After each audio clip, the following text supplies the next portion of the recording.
Good afternoon. As the GMAC designated federal officer and temporary chair of this committee, it's my pleasure to call to order the 17th meeting of the GMAC. Thank you, everyone, for coming today. As a quick reminder, I know we have a lot of veterans here at these meetings, but we have some new faces. Just remember when you're talking to the mic to press the red button, talking to the mic, and then press the red button to turn it off when you're done speaking.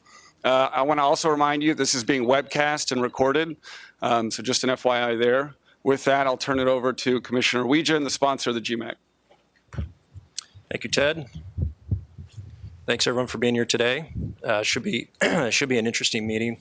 We've got a couple of good topics today, the unifying theme being currency. In the first instance, a more traditional, an issue related to more traditional fiat currencies, and then on the second topic, something a little more novel related to some developments in the derivative space in reaction to what's been going on in the cryptocurrency space. So looking forward to the second panel as well as the first panel as we dive into this. I also have a full written statement that'll be on the website shortly, and I don't want to read that here, but I just want to say real quickly before we turn it over to the other commissioners and the chairman, Chairman Massad, I wanted to thank our special guests from abroad, from both ESMA and the Bank of England. We've got Rodrigo here with us, so it's a real pleasure to have you. And we have David Bailey from the Bank of England. Dave and I were joking earlier, this is his third GMAC meeting, so he's going 3 for 3 this year. So we're about to make him an honorary member. But we appreciate, as always, his contributions and glad he could be with us today. I want to thank Chairman Massad for his help on developing the agenda for today. I want to thank him for being here, and I want to thank Commissioner Bowen for being here as well, both of their first GMAC meetings. And with that, I will turn it over to Chairman Massad and look forward to the discussions. Thanks. Well, thank you very much, Mark. And I want to thank you and all of your staff, as well as all of our professional staff, for the tremendous amount of work that goes into a meeting like this. One often doesn't see it from the outside, but I know how much it takes to pull something like this together, and you've done it in very short order.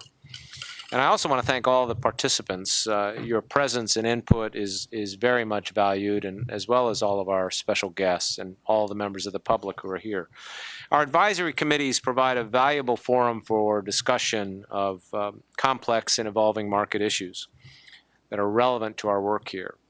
And it is very, very valuable to us to listen to a broad variety of viewpoints as we consider these. The advisory committees, of course, are only one way that we get input, but they are a very important way.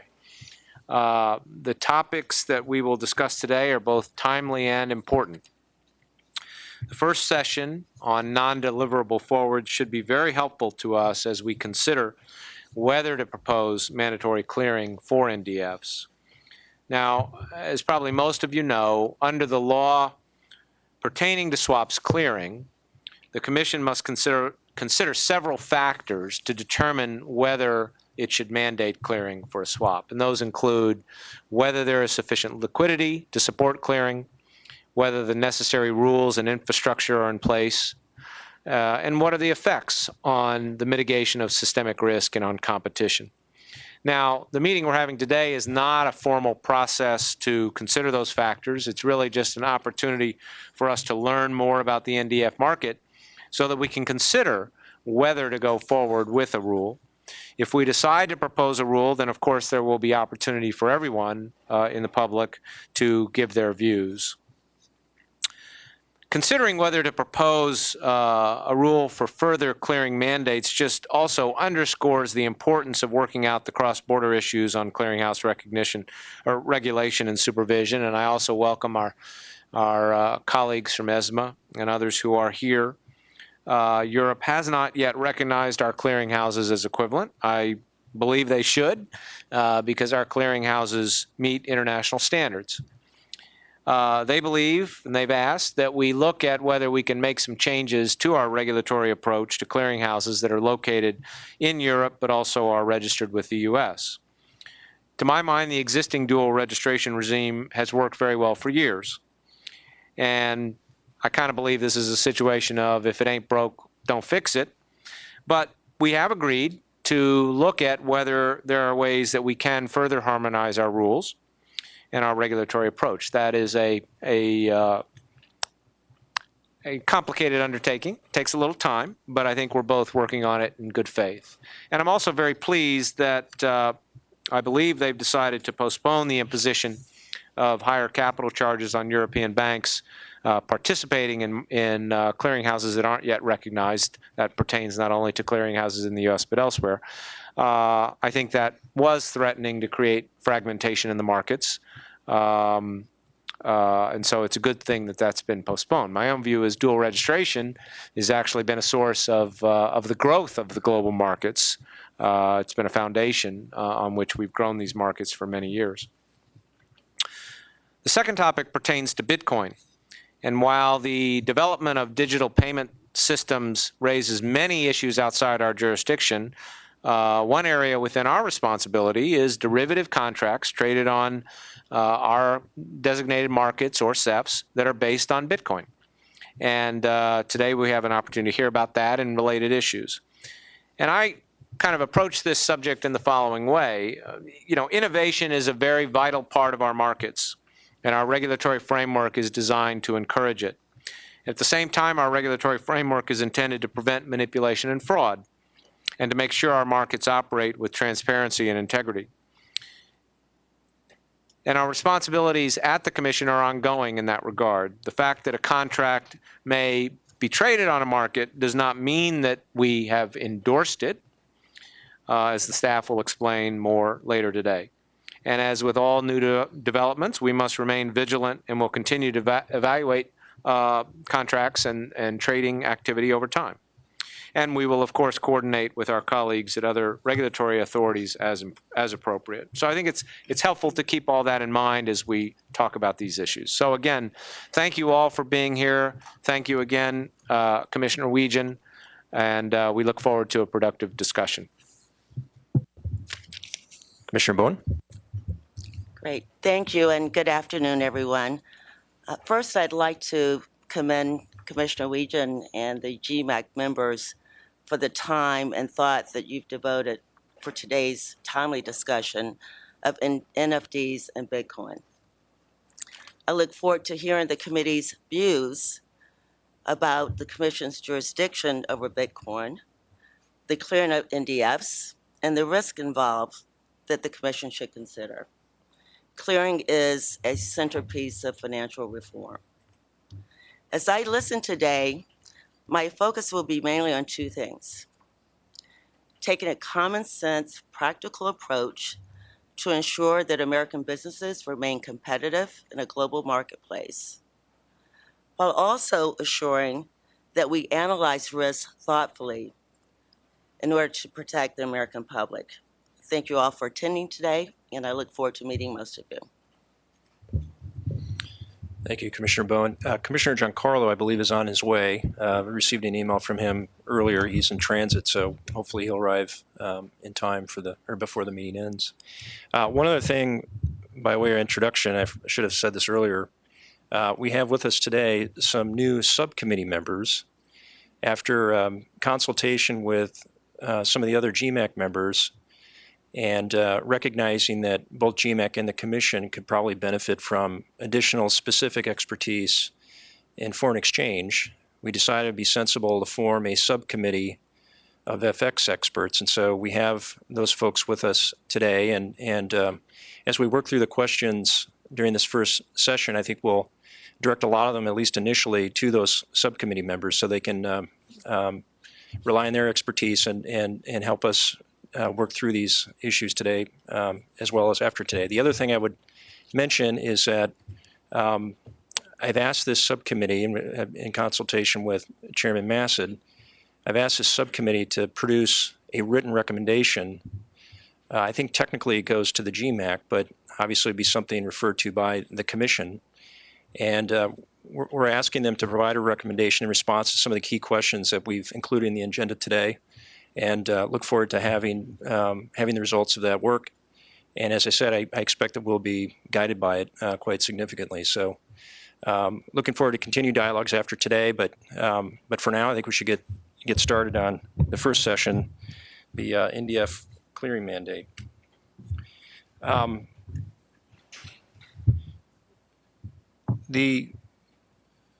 We don't have a specific recommendation in front of us, but I think it's a terribly kept secret that there has been some staff work done on this. And so without going into all the details of the recommendation, because it's subject to change, I think one of the first questions we have to think about with this mandate is which currency pairs should we be focusing on? There are a number of there's a number of trading activity in a variety of different pairs, but the liquidity characteristics are different depending on the pair, and also depending on the tenor. But starting first with the topic of what the appropriate currency pair is going to be, maybe that's something that we can tee up as a first question. But before that, Ted's reminding me we should probably hear from the CFTC staff who has a presentation to deliver to us. Brian, do you want to start? Great. Thank you. And thank you to all the GMAC members who are here today. It's sort of a unique opportunity for staff to get your feedback as we think about perhaps putting a proposal together for a new asset class. So this is certainly a unique opportunity, and we very much value that feedback.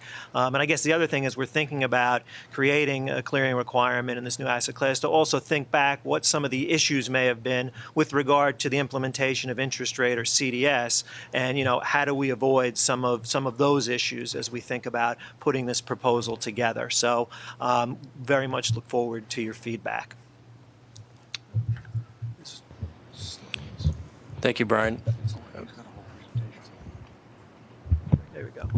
I a very brief presentation to just run through, sort of what we're thinking about and why we're thinking about it at this point. So NDFs, foreign exchange forward contracts, unlike physically settled FX forwards, the parties don't actually exchange or deliver the two currencies. Instead, these are cash settled contracts generally done in US dollars by comparing the exchange rate that was established on the date of the contract with the spot rate on the fixing date, and then you have a cash settled payment, as I said, generally in US dollars. These contracts can be used to hedge or speculate risk, and they're generally done on currencies that have restrictions that do not allow for the offshore delivery of these currencies. NDFs are explicitly included within the Commission swap definition.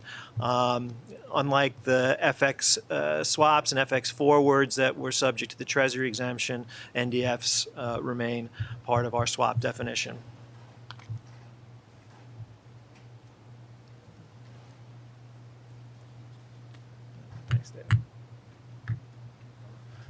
The chairman touched upon, how our analysis works, and 2H of the Commodity Exchange Act sets forth the 5 factors that we need to look at when we're considering a determination for mandatory clearing.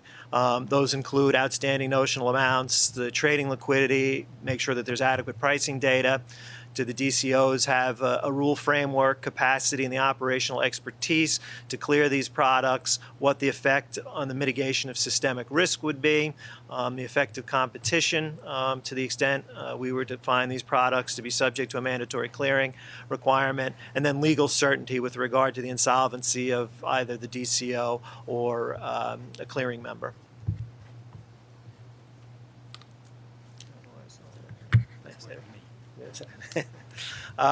Just so to give you an idea, our CFTC regulations require DCOs that want to clear new swaps to file a 39.5B filing with us, indicating the swaps that they would like to clear, and they discuss those 5 factors.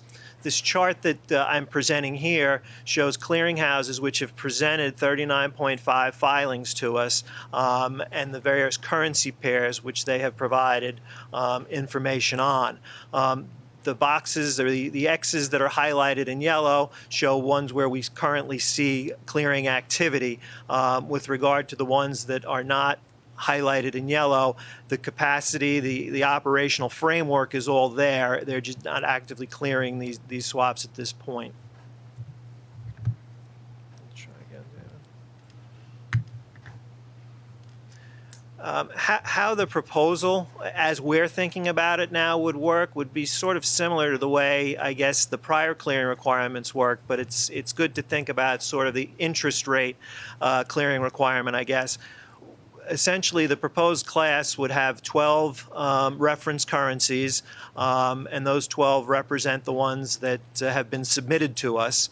And they have been submitted to us. The settlement currency would be US dollars, and the tenor would be 3 days to 2 years. Again, that represents what was proposed to us.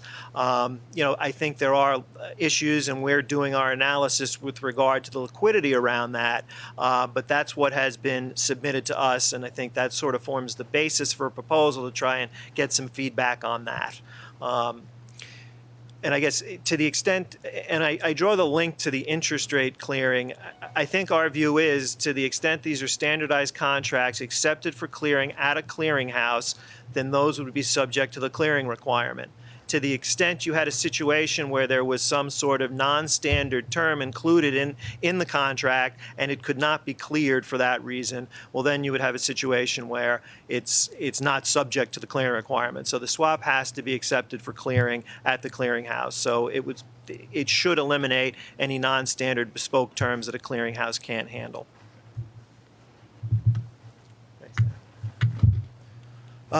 We did an initial analysis using the Part 33 real-time reporting data at the end of 13 and into the spring of 2014 that showed us that there was approximately 7.4 trillion in NDF activity among the 12 currencies that we're considering here. One of the striking facts that we need to address is that 99% of that is uncleared transactions. So that's one of the things in terms of the 5 factors is making sure we're comfortable with the capacity to the extent you were to include a clearing requirement, the ability of the clearinghouses to take on that additional volumes. The next set of slides there talks to LCH. Can you just go back one? Yeah. To the LCH slide. So we note there that LCH has filed some supplemented data, speaking about the number of transactions that they had cleared. Their original filing had been done some time ago, so they supplemented that to indicate the number of new trades that they have cleared through the beginning of this year. I suppose Gavin can talk to the volumes that LCH has seen more currently. The most recent data from the swap execution facilities, the FIA CEF tracker, has shown over the course of a month a 61% increase in the clearing of NDFs. So we are seeing growth with regard to the activity on the CEFs. I think it's important to highlight 2 things, these last 2 slides here. Commission Regulation 50.25 sets forth an implementation schedule that we can use. The rule itself indicates that the implementation schedule is discretionary.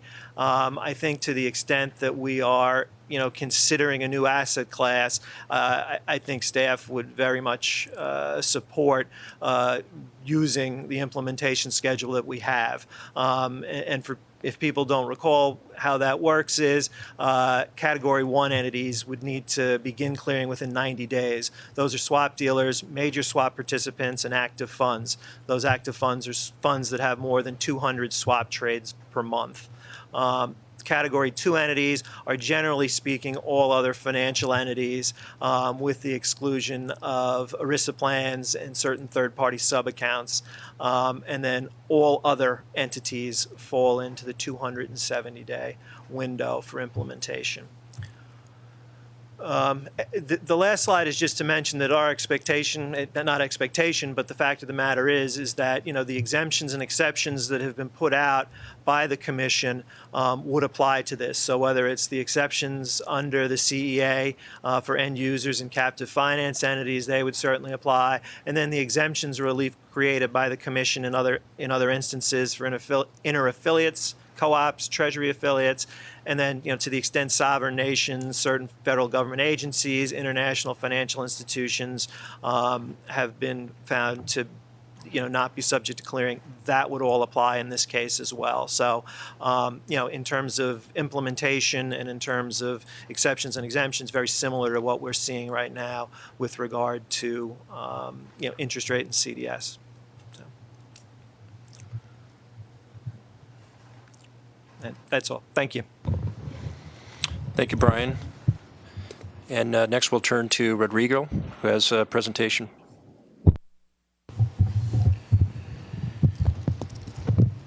Good afternoon. First, let me thank the CFTC and especially Commissioner Wiegand for the invitation to be here with you.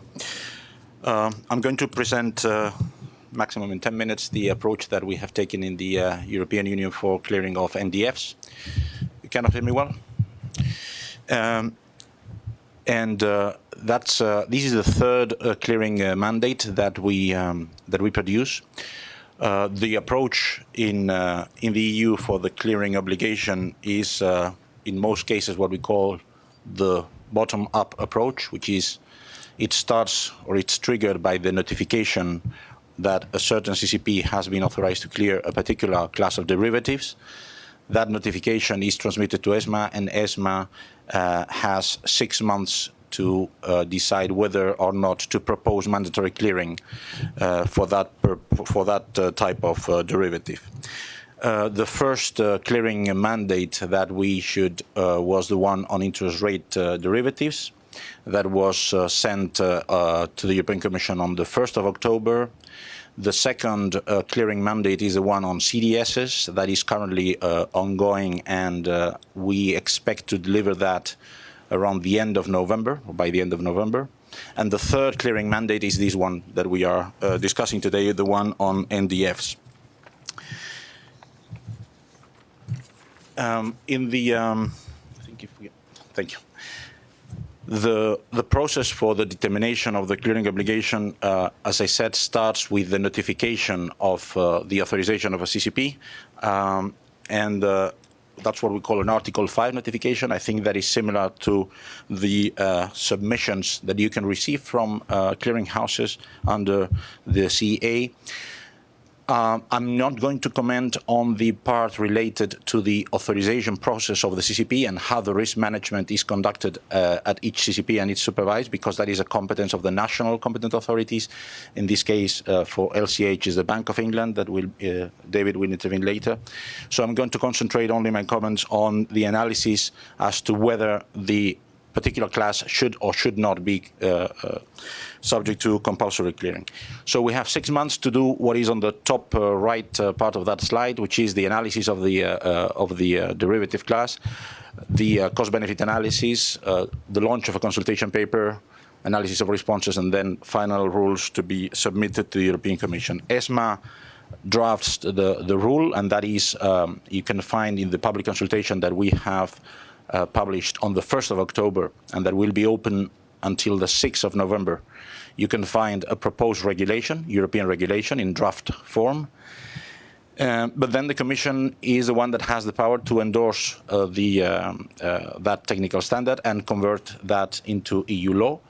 And there is also, that's signaled as point number 8, a non-objection period for the European Parliament and the Council to decide eventually to object to the rule if that could contravene the level 1 legislation. In this case, EMIR has not happened so far in the last 3 years, but that's a possibility, and it's a period that we need to respect. And then you have the dates for when this obligation applies to the different participants. We in Europe have defined 4 categories, which is clearing members, large financials, smaller financials, and non-financials with different dates of application of that obligation. In terms of the currencies that we are consulting on, it's 11 currencies. I think it's all that Brian mentioned before, except, if I'm not wrong, the Peruvian Nuevo Sol. Yes. They are all, the currency pairs are all against the US dollar, which, as you know, is 94% of the NDF market. And the maturities that we are proposing to, subject to the clearing obligation, are between 3 days and 2 years. In terms of the criteria of the products, we need to assess 3 elements, which is standardization, availability of pricing, and liquidity. And when it comes to standardization, what we found is that the level of standardization of NDFs is very high and comparable to credit and interest rate swaps. This is thanks to industry initiatives, not thanks to regulation in the case of this market, but the level of the percentage of transactions eligible for electronic processing is close to 100%, is above 94-95%, which gives you good proof of the level of standardization. In terms of liquidity, we have volumes between 5 and 17 billion per currency per day exchanged. Probably the peculiarity of this market is that the cleared volumes are low compared to the traded volumes. As Brian was saying before, they go between 0.5 and 4% of the traded volume in the case of the CCP that is authorized in Europe, which is LCH Limited, for clearing these products. And that's one of the elements that we are watching more closely in terms of the availability of clearing offer and also of clearing members. Currently, there are 20 clearing members, of which, if I'm not wrong, 2 offer client clearing at this stage. And that's also an element that we are watching closely because it's related to how easy will be the access to the CCP when the clearing obligation is mandated. There are some peculiarities also of the NDFs, which is the maturity. Most maturities are, trades are below 3 months, which is a very short-term market. 90% is below 3 months, 30% below 30 days, and 10% with maturities of less than 7 days. And it's also true that in this market the offering of the clearing was much more recent than on interest rate swaps and CDSs. And you can see the percentages of cleared values according to BIS and ISDA data. It really makes a difference in terms of the other 2 classes that configure the first 2 clearing determinations in the case of the European Union. Just to conclude, we think that the main 3 factors that are required to be assessed by ESMA on assessing the clearing mandate are met in terms of standardization, liquidity, and availability of pricing. We are assessing closely, as I said, the number of CCPs that are authorized. We expect to have more CCPs authorized in the European Union by the time that the clearing obligation date arrives, and hopefully, following the words of Chairman Massad, also more internationally recognized CCPs, which would add, of course, to the robustness of the network. We are eager to see the results and the comments to the public consultation that is running for 5 weeks, and to check whether the ESMA approach is the right one or not. And of course, we are fully committed to continue to liaise with the CFTC at staff level, as we have done in the commitments for mutual consultation that we have put into place every time that a clearing obligation is proposed. Thank you very much. Thank you, Rodrigo. David? Thank you. Chairman, Commissioners, committee members, thank you very much for inviting me to participate into today's discussion. Chairman Weedon was, Commissioner Weedon was very kind to mention that this is not the first time that I've spoken to the committee, and I've always valued the open and frank dialogue that we've had at previous meetings, and I hope today's discussion will be of a similar nature. We've already benefited from the insightful presentations of both Brian and Rodrigo. And from a European perspective, Rodrigo's given a very thorough overview of the process and considerations that ESMA must follow when determining whether a clearing mandate is merited in the EU in order to further the G20 goal of reducing systemic risk. whilst I share that goal of reducing systemic risk and therefore have a strong interest in ESMA's work, I've learned from past experience of speaking after Rodrigo that he always steals the important points, and therefore I thought it would probably be helpful if I offered the committee a slightly different perspective, which is the perspective of the supervisor of the clearinghouses clearing the products on which a mandate is being considered. So from that supervisory perspective, when considering a clearing mandate, our focus is predominantly on the capacity of the CCP to manage the expected volumes that may come into clearing, which is largely a question of operational capacity and, importantly, the ability of the clearinghouse to manage defaults of clearing members should they occur. Now, whilst that's something we obviously consider when authorising a CCP to clear a product, I think it's very important that we refresh our analysis when a clearing mandate is being considered, especially if, as we've heard from the preceding presentations, with NDFs, the bulk of the market is currently uncleared and may result in a major change to the way a specific market works if we therefore implement a clearing mandate. So from a CCP supervisory perspective, specifically we think about issues such as the size and scale of positions that exist in the market and therefore may need to be closed out in the case of a member default. We assess that by looking at factors such as the profile of positions, market-wide net positions, for example. We also think about the liquidity available to within the market, which might be needed if a position needs to be closed out. And we assess that by looking at factors such as average daily volumes, the number of active dealers in the market, and position concentrations. And we also think about the potential loss that could be incurred if a significant position is being liquidated or wound down. And the costs for doing that might be incurred by market moves or it might be incurred by transaction costs. So when looking at the NDF market, as Rodrigo's already mentioned, from a European perspective, we're thinking about 11 currency pairs, as opposed to the 12 that Brian put on the screen from a CFTC perspective. And one thing I would note about the NDF market is that the data available is not as extensive currently as with other asset classes we've looked at previously, like the interest rate and CDS asset classes. And in looking at this, we've relied primarily on data from trade repositories from a European perspective. So when we've looked at those factors, what has our analysis indicated to date? Well, I think as a broad point from our perspective, the market conditions and the structure are broadly supportive of considering clearing mandates across all of the 11 currency pairs that Rodrigo mentioned. But also, as Rodrigo mentioned, the indicators become less strong as the maturities extend. So whilst all 11 currency pairs have liquidity and volume at shorter maturities, this begins to drop off in all the currency pairs as you move out in maturity terms. And that varies on a currency pair by currency pair basis. So notably, you'll see in some currency pairs, such as the dollar against the Colombian peso or the Indonesian rupiah, the drop-off in liquidity is quicker and more marked at shorter maturities.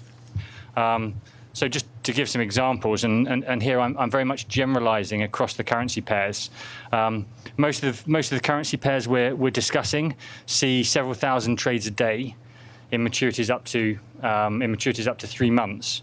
But this drops off as you move out, and when you get out to maturities greater than a year, often you can see less than 100 trades a day taking place. And in some currencies, the average daily volumes can be measured in single digits. Positions in these markets are more concentrated in longer maturities than in shorter ones. And bid-offer spreads, typically for the longer maturities, can be multiples of what they are for the shorter maturities. So those are all factors you need to think about if you're considering a clearing mandate and you're looking at it from the perspective of a supervisor of the CCPs. They might make the task of a clearinghouse closing out positions at longer maturities more complicated. But on the flip side, I would note that the outstanding positions are typically smaller at the longer maturities, potentially making it easier to close out. And I also accept that if a clearing mandate is placed on shorter maturities, then market participants might choose to clear longer maturities on the basis that they want to benefit from netting sets from their positions within a clearinghouse.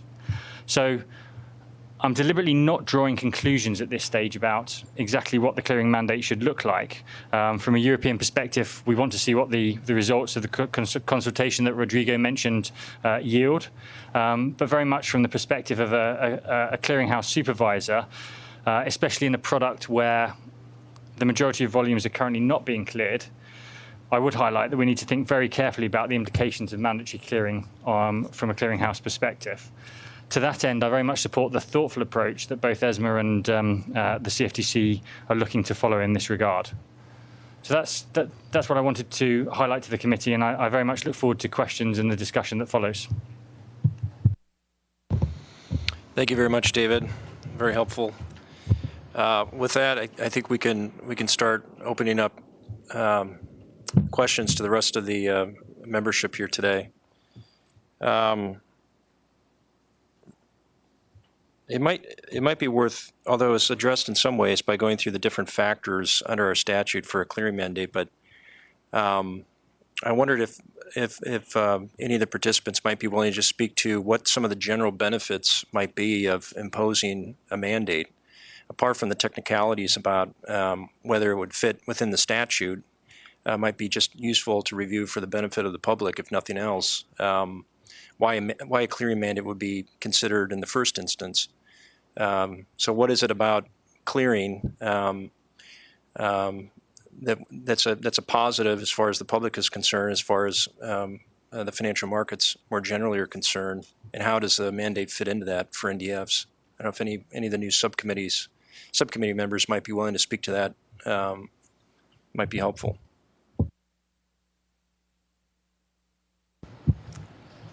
Commissioner, Gavin Wells from LCH ClearNet. It would seem rather odd if I didn't take that question as a clearinghouse. So thank you to my fellow subcommittee members for avoiding it.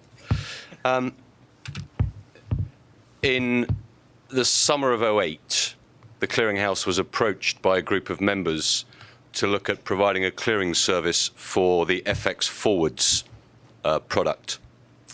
We looked at this in 2003. And at the time, the focus of the FX markets had been less on the mitigation of counterparty risk and more on the mitigation of settlement risk. And thus, the settlement service CLS was born around that time, and the clearinghouse stopped its analysis of FX clearing. It was asked to relook at it in '08. That's why the clearinghouse hired me. I've been working at Citigroup in the currency markets. And 2 months later, September '08 came, and we're all familiar with the events of that. So the market asked us to look at clearing FX because they wanted counterparty credit risk mitigation. And they asked us to look at the biggest asset class first, what is now a $2.5 trillion a day market, the FX forwards and swaps.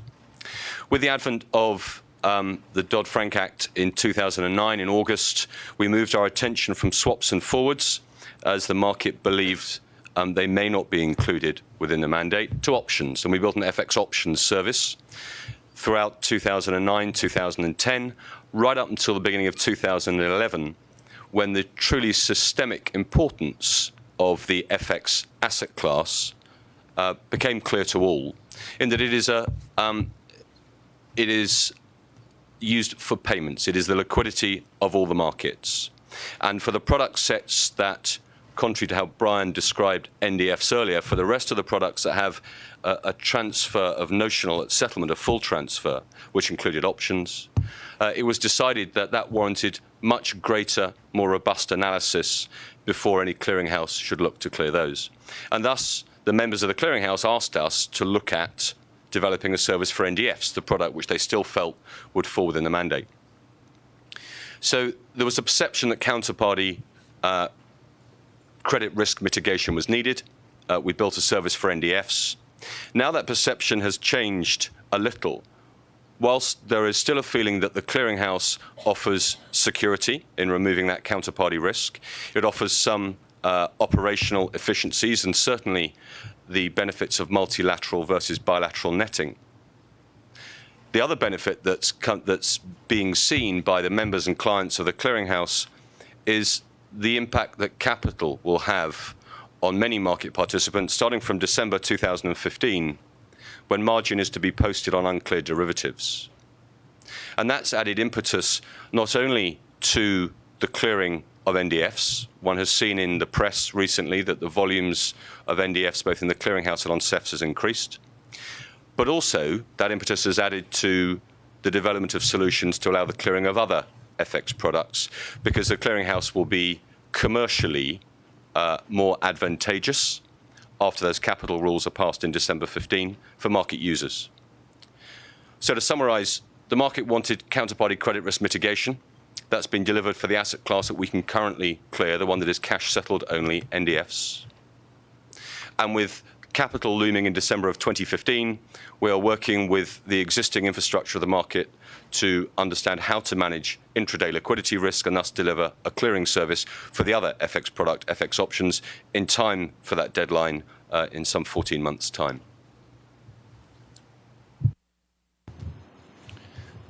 Without disagreeing with what seem to be very sensible points, I just wonder, based on the presentations, there still remains a very small share of the market that's cleared. So it might be helpful to, if you could explain why that might be the case. As an ex-banker, I'm familiar with seeking efficiency. And I think that until a mandate is passed, the reason one clears early in this instance is to prove the operational readiness. So our members have done that to some degree, not all 20, but about 10 of them. And a number of them have prepared those operational pipes for their clients. But beyond the 20 members we currently have, we have a further 4 who are ready in all aspects to clear less for their default fund contributions because they are waiting for the mandate. So until the mandate comes, until they can see that they need to clear, there is no impetus for them to clear because the capital, the commercial impetus, doesn't arrive for another 14 months. So whether it's the mandate or the capital, it'll be by December of next year that clearing, that FX NDFs move into the CCPs.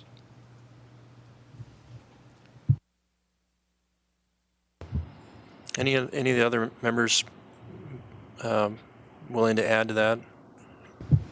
Sure. Or agree with that or disagree with that? Or yeah, I think to your question of why hasn't the market started to clear faster, I think there's a different dynamic here that we need to be cognizant of in NDFs that in some ways didn't present itself through both the rates and credit implementation of central clearing. And before I go into that, I think you'll find from the industry over the last, what is now 5 years, considerable amount of effort has been put in to be prepared for centralized clearing. Considerable amount of effort has been put into CEF execution, both here and in Europe. But as you suggest, small amounts are being cleared. It also is also related that NDFs represent a very small portion of the overall FX market, roughly 2.5% based on most data points.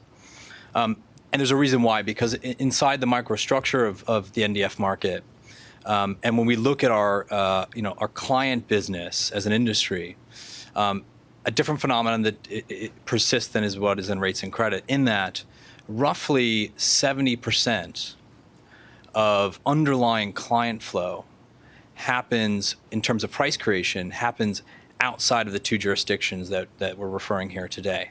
And that's both the US markets and European markets. Why? It for most part, is in the NDF market, you have a handful of currency pairs, predominantly China, India, and Korea, where the actual price creation is made. And the price creation is made from exporters and importers there locally, or individuals investing into those respective countries. And so you have a phenomenon where price creation is made there. And by starting a clearing mandate here, we need to be cognizant for U.S. investors that the most important thing for them to access that liquidity pool is that they can actually go out and access that Asia liquidity pool in some sort of meaningful way. And from the numbers that we see, and again, this is industry triangulating a number of different surveys, the U.S. represents about 10% of client flow in NDFs. So you have probably some apprehension, and there's a number of clients here today who would be concerned to make sure that the liquidity that they're seeing now on a global basis, where the foreign exchange market has been for the last 20 years, a global business, that they can make sure they're accessing that liquidity once we move into a cleared world. And so I don't suggest, as I lay out that challenge, that I'm suggesting that we debate whether a clearing mandate is needed. I'm suggesting when we think about implementation, we ensure that U.S.-based investors are able to access that liquidity from day one. And that can come by way of finding a convenient way that the clearing mandate is at least in line with other jurisdictions in terms of timings, relative timings. Or we can make sure that at least the currency pairs that we're discussing are globally consistent.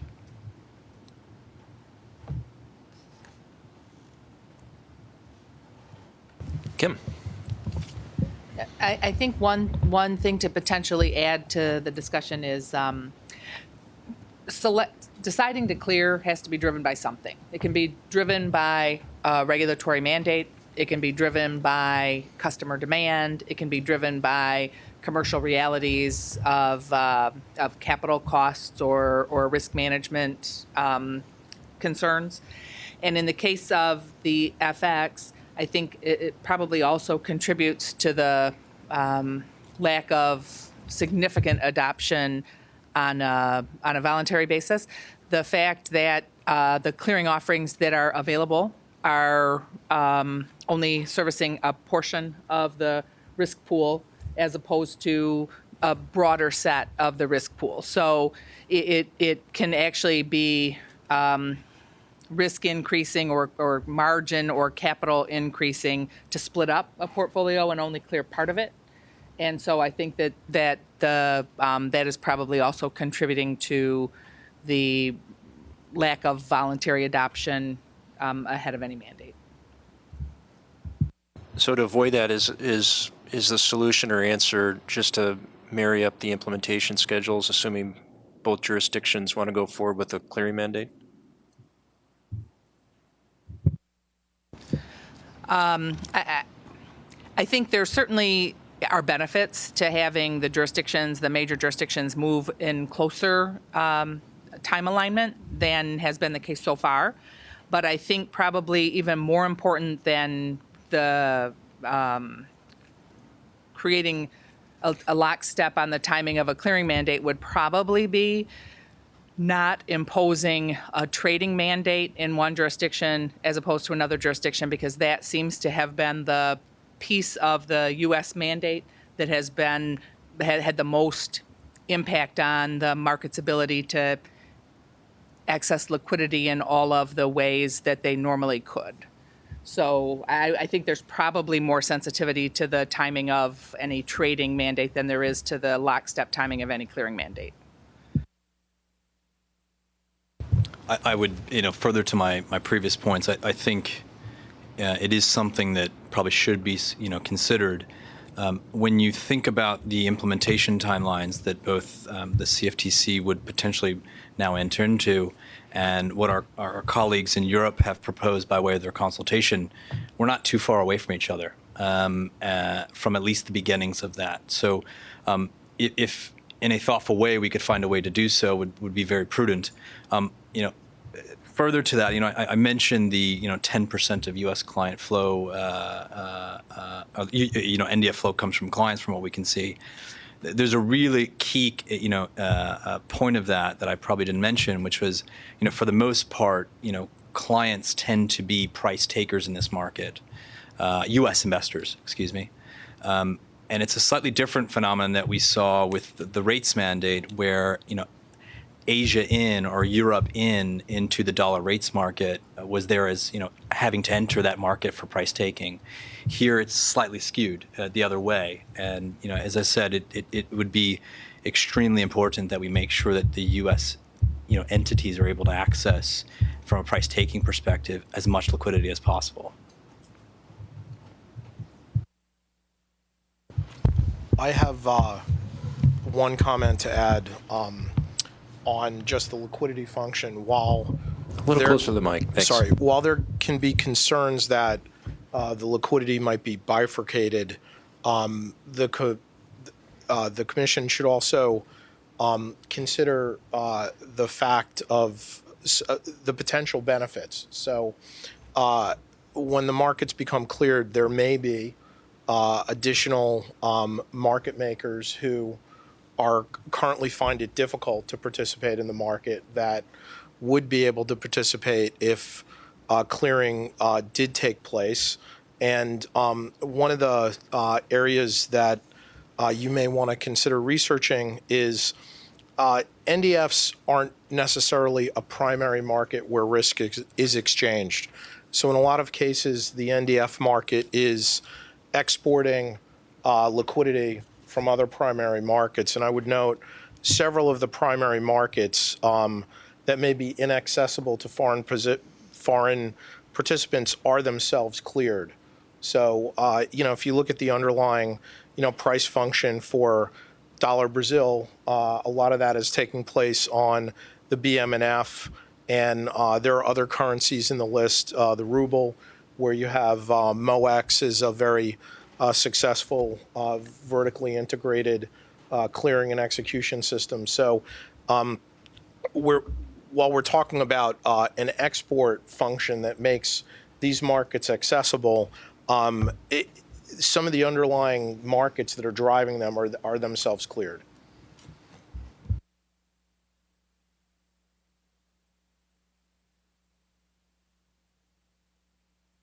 Chris. Thank you. Just to supplement some of the points that have already been made, I think the very short-dated nature of this market is one of the reasons why you haven't seen to date the same kind of alignment of the capital incentive to migrate to a cleared market that you would see in, say, rates or credit. Particularly when you bear in mind that if you've got entities, for example, trading an option product and then hedging some delta NDF, the inefficiency of some of that going into clearing and another part of it not is potentially unattractive, and the capital efficiency derived from the position nonetheless being cleared has not, as I say, been comparable to the one you would see as an incentive for rates and credit products. I think, as the comment's already been made, that is going to change over the course of the next year, 18 months, particularly as we move into an environment of mandatory non-cleared margin and so on and so forth. So the economics of the status quo are not set to continue. But I do think it's just an observation as to one of the factors that probably sits behind the relatively low level of clearing that we see today. I think that point which I've mentioned in terms of potentially how the NDF market could be used as a hedge in respect of alternative product sets which people are trading is going to be more important, I think, in the context of mandatory execution obligations around the CEF, perhaps more so than it will be ultimately in terms of where we land with clearing. Adam. Thank you. And thank you, Commissioner Region, for convening this. And thank you, Chairman Massett and Commissioner Bowen. I just add, I guess, my voice to support for the implementation along parallel lines. I think there's a lot of talk about alignment and harmonization across different jurisdictions. I think one of Chairman Massett's most important points in the intro was we're here to facilitate competition and innovation. We have an opportunity now to implement a mandate in parallel between two jurisdictions, which I think would facilitate, one, it would avoid splitting liquidity in the product, and I think it would very powerfully facilitate competition that would inure ultimately to the benefit of the development of the market and the development of liquidity that we're all recognizing is key to success.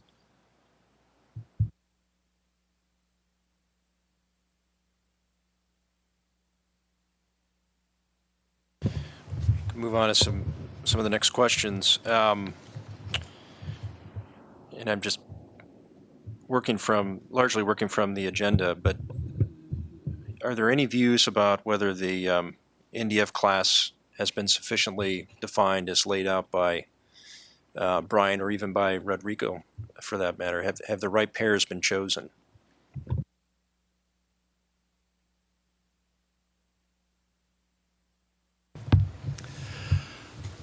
I can understand, as with the interest rate and credit asset classes, that there is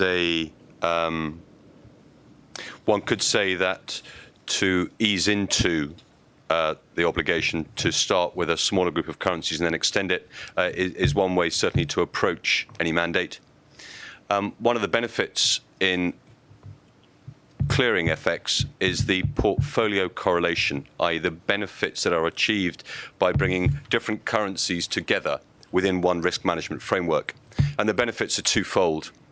The user of the market has the margins they post reduced with the increased number of currencies because of the correlation between them within the portfolio. And from a risk management perspective, the clearinghouse is better able to manage its risk because it has that correlation between the different currencies, and so concentrations in one are offset by another. So on a purely risk management and efficiency of margin, then I would suggest that both the proposal that's here today and that from ESMA would be correct in including the 11 or 12, as it may be, currencies. Hi, yes. One of the things that we'd like to comment on is we've already gone through a process where, you know, the clearing houses themselves have selected which ones that they believe should be eligible and have authorizations for them. And it seems arbitrary to, bifurcate that list to us. One of the things that could be examined is the very small differences between, let's say, the 6th currency on the list and the 7th or 8th currency on the list. They seem to us to be, very, very similar in terms of liquidity characteristics. And the nature of this market is that the liquidity in each of these currencies is, subject to change over time depending on what the market conditions are. So we think picking a much narrower subset of the currencies, it might be tough for that to be an objective determination, especially in light of a moving liquidity target.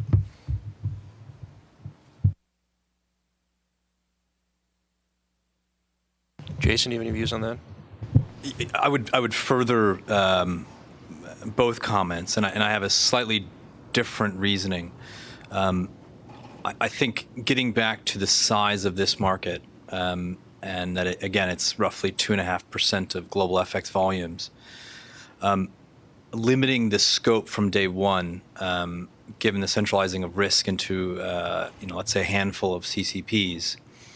And the fact that the underlying products themselves are emerging markets, hence, open to higher volatility than you would expect, and an element that we should touch on today, which is how do we deal with disruption events in those particular markets, would mean if you started with a smaller number of currencies, we're just as an industry and as an ecosystem, we're isolating our risk even further. So, you can make a statement there that if we don't have core size to this market in a relative sense, then you're really starting the classic swapping counterparty risk mitigation for increased liquidity risk. And so I would encourage that if the conversation is how do we implement as opposed to should we, then I would encourage more initially to ensure that this is stable.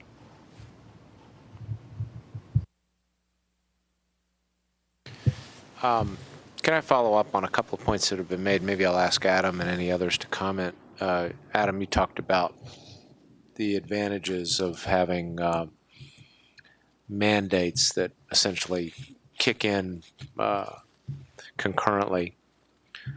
What happens if that doesn't occur? If the European mandate takes effect and we're not there yet, and particularly, thinking about, let me ask you that first, and then I'll ask a follow-up. It's conjecture, but I think, as I say, the driver is the competition between the competing CCPs in the different venues when there is a mandate and they're both competing for the same pool of trades, of transactions, I think is ultimately beneficial. It gives me more choices. It provides, I think, more impetus, for the marketplace to find the best the best solution. That's not to say that where they don't come into place at the same time that there's a huge disparity, because certainly that competitive incentive would still be there for the one who's not subject to the mandate. But I just think on balance, Is there a market fracturing risk in terms of?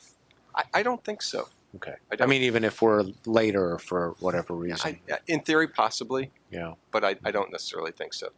How about take it the other way then? Let's say we go forward pretty much on the same timetable, or not long behind them, but recognizing that then under our trading mandate, there could easily be a MAT determination. European trading mandates don't kick in for a while. Then what happens?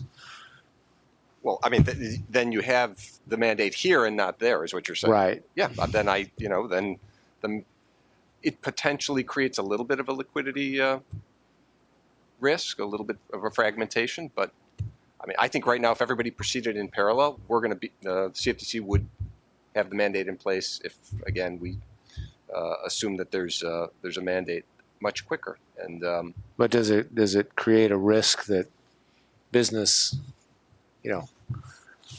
moves where there isn't a trading mandate? We both have clearing mandates, but only one of us has a trading mandate. I'm sorry, trading mandate. Yeah, if we have both. Sorry. In other words, we do the clearing mandate. I think that's certainly a possibility. It's certainly a possibility.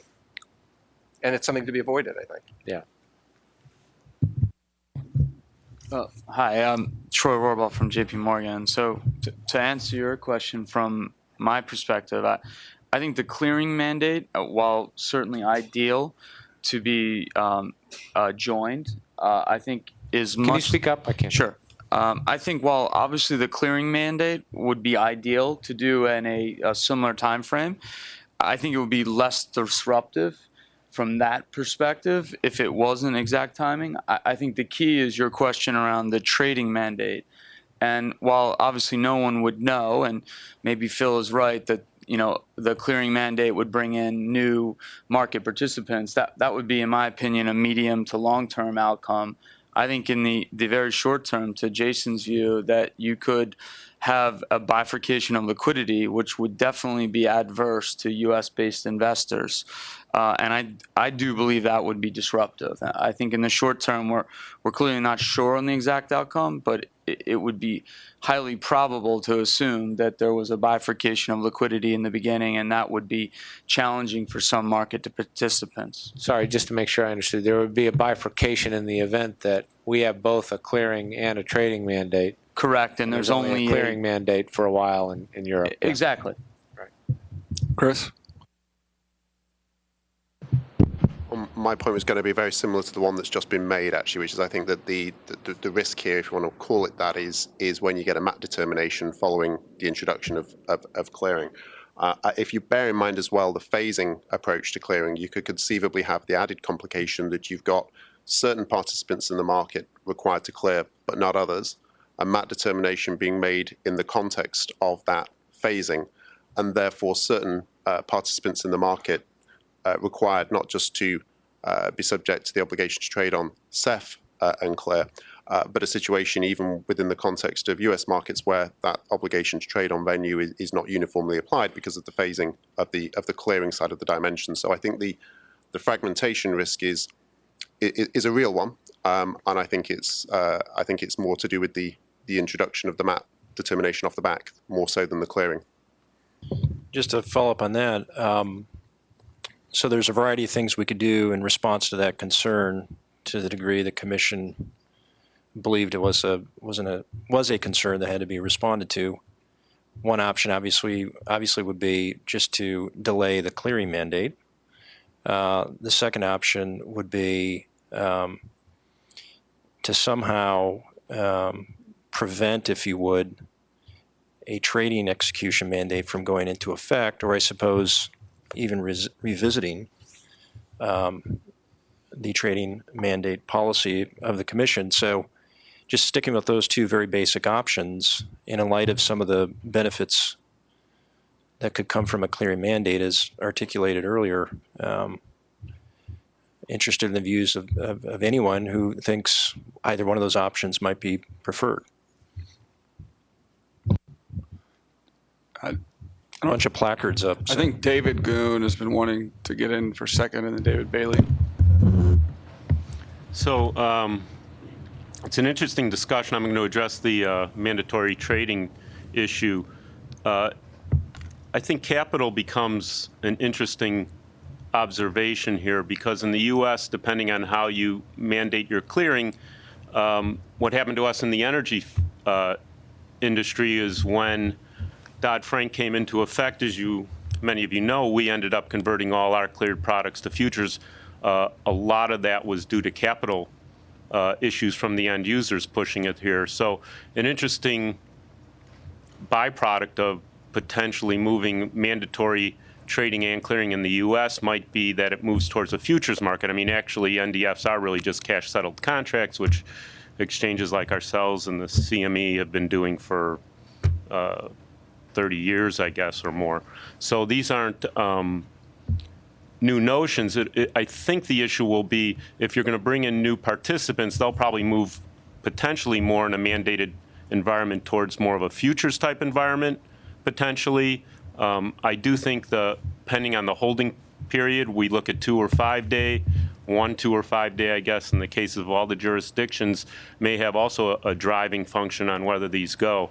I would also just wanted to comment earlier, which I wanted to add, was on doing the products, I do tend to agree you should do a wider breadth of product, not a narrower breadth. I think the liquidity issue in the other markets we've looked at, we've seen a lot less liquid markets go towards a mandated clearing and not have much of an issue. So in comparison to the NDFs, I think under discussion. David Bailey. Thank you. Just 2 quick points. I think in answer to the question on trading mandates versus clearing mandates, I think trading mandates do introduce new considerations, and perhaps the MAT determinations we've already got in place are instructive in some of the markets where trading mandates are already in place. We do see, based on feedback we get from market participants, I'd be interested in thoughts from around the table, we have seen a fragmentation of liquidity between different markets, and that's something to consider. My second point is liquidity fragmentation, looking at it from a systemic risk and market resilience perspective. Liquidity fragmentation has some detrimental consequences. If in times of crisis liquidity is fragmented, it will not be as resilient. So I think there are a separate set of considerations around a trading mandate that we do need to think about if that is to be a question that follows on after a clearing mandate. I want to agree with that, and I think you're asking the right questions, Commissioner Wiegand. Yeah, you're asking the right questions, but I think given the way the Commission's rules are structured, it's sort of difficult to talk about a clearing mandate without also talking about the potential for a nearly simultaneous MAT determination. At least that's a feasibility, and I think the mandatory trading raises a lot more issues potentially than the mandatory clearing.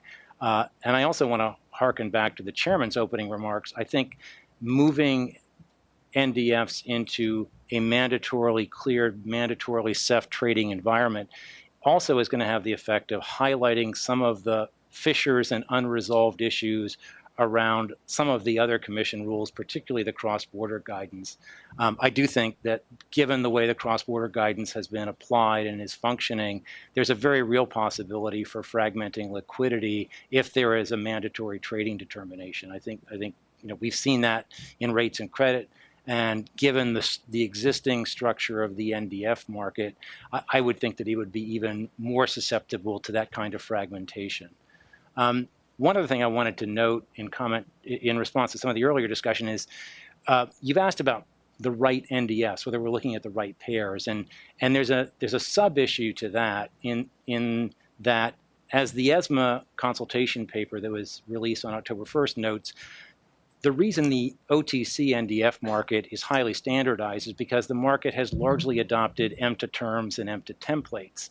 But when you look at the product definitions and rules of the relevant DCOs, and even more particularly the CEFs that are currently trading NDFs, you'll find that there hasn't been harmonization of their product definitions with EMTA standards or even with the standards of each other. So you've got disconnects between each DCO's definitions and how they've incorporated the EMTA standards, and you've got disconnects between CEFs and DCOs and across CEFs.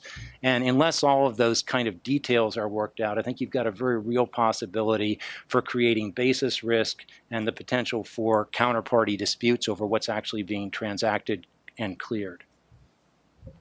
Doug? I think that that these markets are not going to be price discovery markets. Even when they're cleared, they're not going to be price discovery markets. They're effectively going to be slave markets, much as the CME FX futures are now. That's not necessarily a bad thing. The clearing will increase participation, and the clearing will also increase price transparency. The addition of mandatory trading just adds an extra element to figure out the participants what will be their acts. Will they have a tendency to be more long or a tendency to be more short? This is resolvable by arbitrage, but we would just need to make sure that the process of the arbitrage is straightforward and we know who's going to make the money from the arbitrage. Superna? So I think that, we discussed the currency pairs. So what we would like to see actually is the more liquid currency pairs be in the first phase. Some of the currency pairs, there are concerns about, will there be sufficient liquidity? That being said, a clearing house can offer them on a voluntary basis.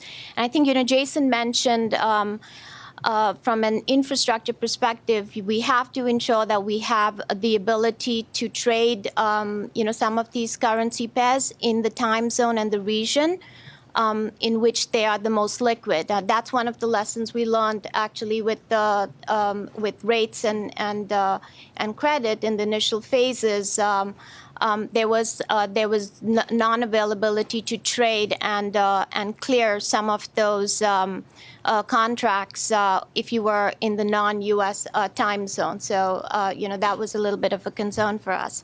From a voluntary clearing perspective or trading perspective, the driver for NDFs has been the mandate or the potential of the mandate.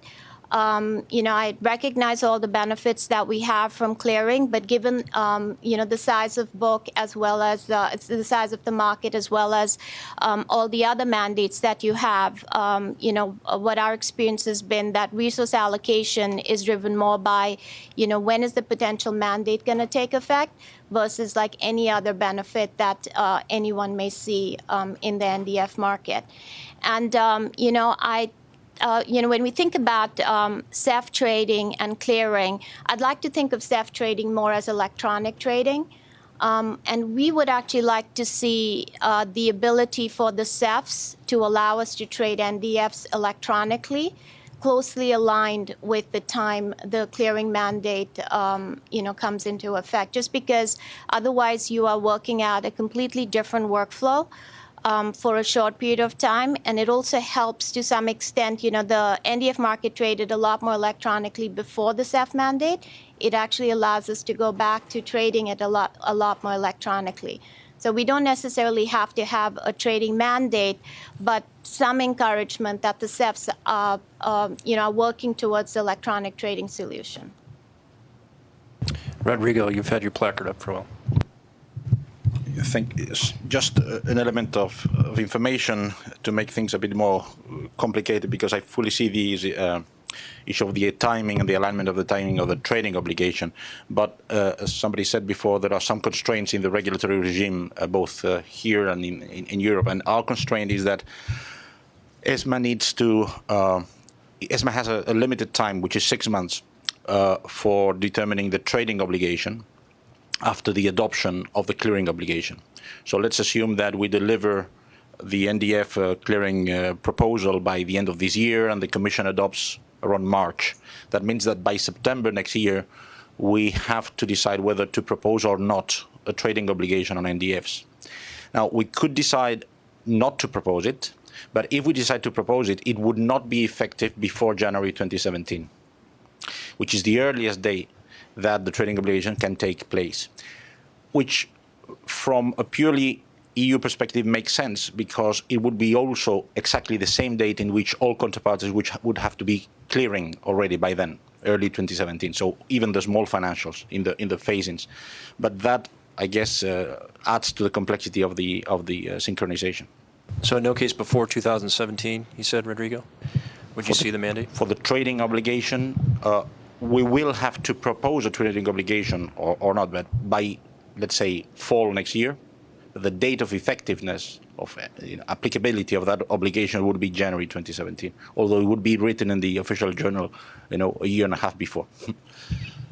Kim? The other issue that I just want to bring our attention back to briefly is the regulatory landscape issue. If there is a clearing mandate in the U.S. that requires U.S.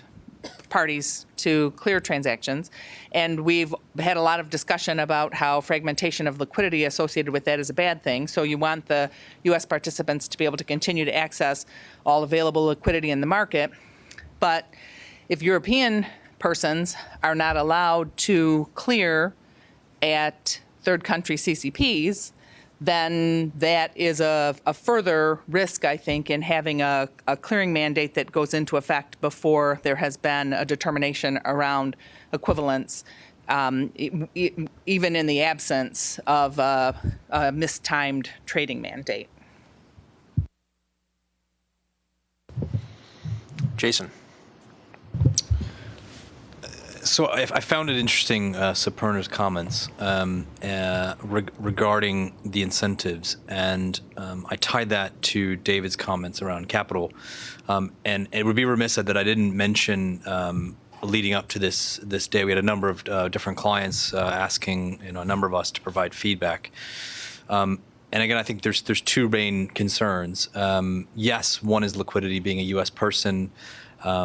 Clients tend to know that as far as executing with a U.S. person, when you run your order book from an execution perspective, we tend to have to work a lot of those orders into Asia hours, and you work that even into European hours because that's where liquidity is most available.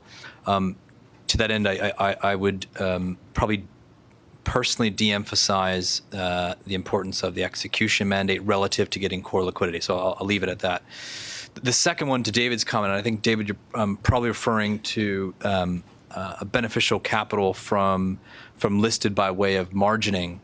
But the other one that I know a number of clients, and to be frank, a number of providers here are very concerned with, and it's not obviously the jurisdiction of the CFTC directly, but the treatment of derivatives exposure under Basel III, and the amount of then capital we have to hold against that exposure is a concern, and it's a concern from clients, and it's a concern for providers in that there aren't benefits to Supurna's suggestion. There's no benefits per se to clear relative to holding exposure bilaterally, and this is in the leverage ratio calculation of exposure. So you add the potential for U.S. having a liquidity crunch. I hate to use that word, but lack of a better word. Yes, there's higher transaction costs, which the industry can get comfortable with over time to pay for that credit provision. But the reality is the amount of capital you have to hold against this business is ever growing, and the benefits of netting are falling apart. So that comes back to the size of this part of the market is relatively small. And it wouldn't be clear to me as the costs across the board go up, what the actual inevitable situation would be. As some have suggested, potentially look to listed, but in some ways, I think you can make a case that some of these markets will just become too expensive for people to transact. Phil? One of the things that I think people should consider is the distance in time if we go all the way out till January 17 between when there was a mandate for CEFs to register, which happened last October, and when people would be obligated to use the CEFs. So, if things play out as being discussed, that would be 3+ years. And I think the original intent was to have clearing all sorted out before obligating people to trade with particular execution rules. So right now we have a situation where no one has to trade on CEFs in this particular asset class, but if you want to offer a multilateral, trading ability to the clients, you have to do that as a CEF, but no one has to use a CEF. And I think, back to costs, the costs of the CEFs providing the services are, pretty high, and I don't really see it possible for them to, break even on providing those services until we get to the point where at least it's clear in people's heads that they're going to have to use them. What are you suggesting, Phil?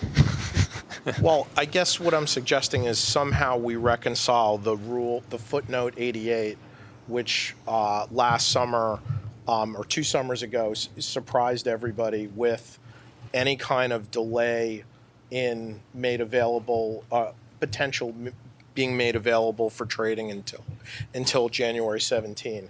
It just seems like it's incongruent with, how this was all supposed to have taken place.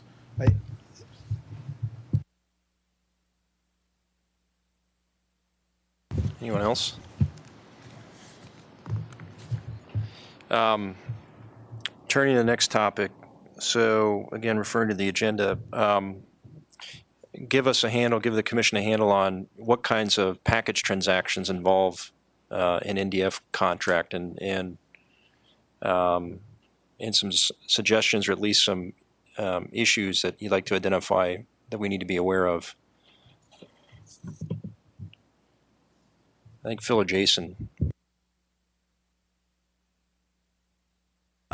As it relates to NDFs, I don't see that being an issue day one.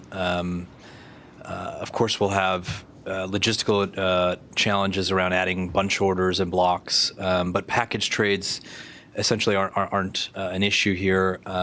Should we start to tackle FX options, and if non-deliverable options are included, I think that is something as a group here we would tackle down the road. But I can't foresee packages being relevant in the initial go live for NDFs. I was just going to say there might be a risk if there's a mandate for the hedge and not the NDO. So may want to have relief in that area. And then I think— Can you speak up? Sure. NDOs are frequently traded with delta hedges. So if the delta hedge has to be cleared and the NDO doesn't have to be cleared, that could potentially be a problem. And I think as you select the optimal tenors, you want to make sure that there is a healthy NDF swap market, because in a lot of these currencies, people want to move their fixing risk out. So we want to make sure that you're going to be able to include the shortest date NDFs within the mandate.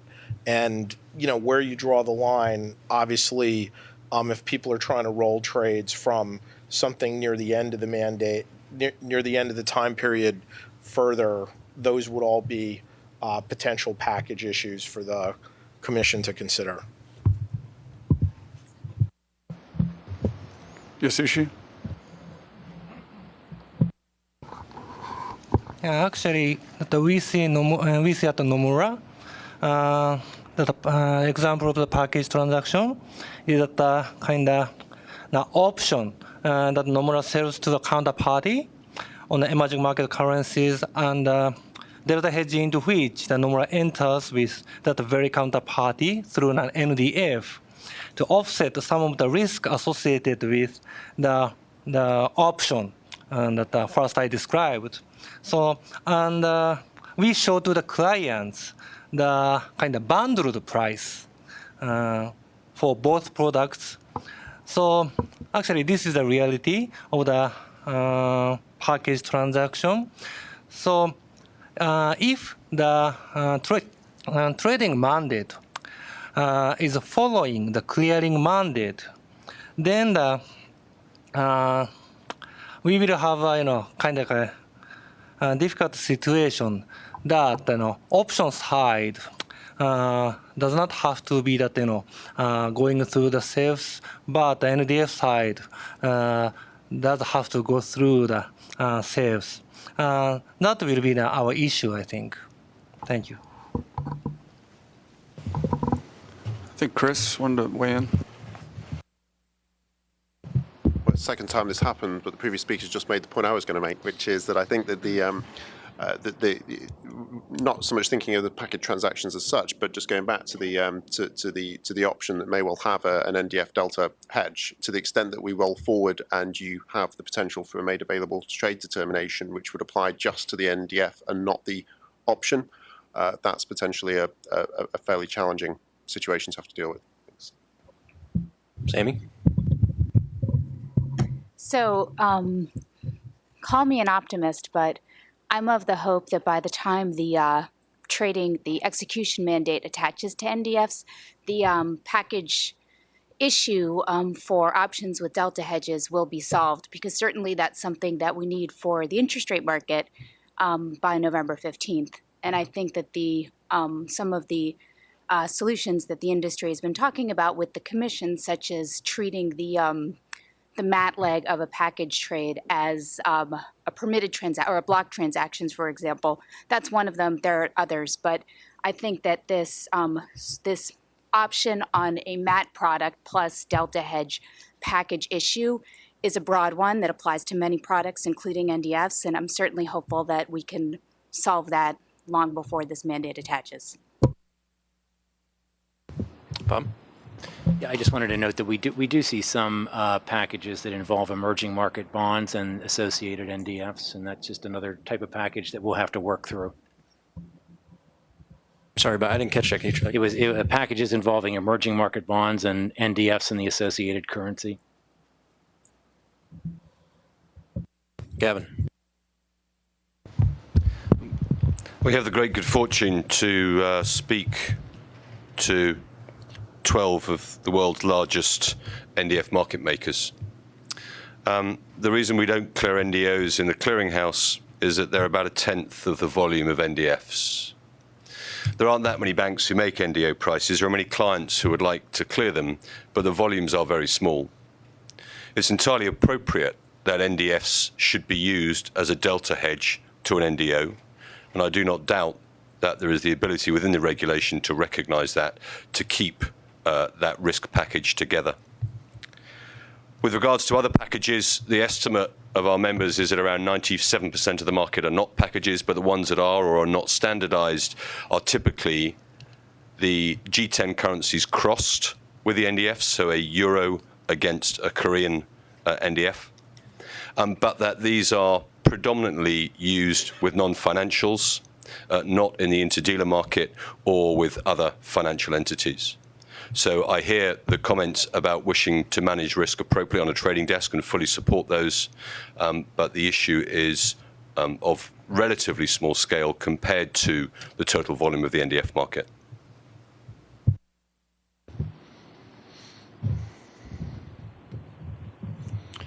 Why don't we turn to the next topic? Is there anything unique about the NDF space that would make the reporting obligations that go along with clearing especially difficult or uniquely difficult?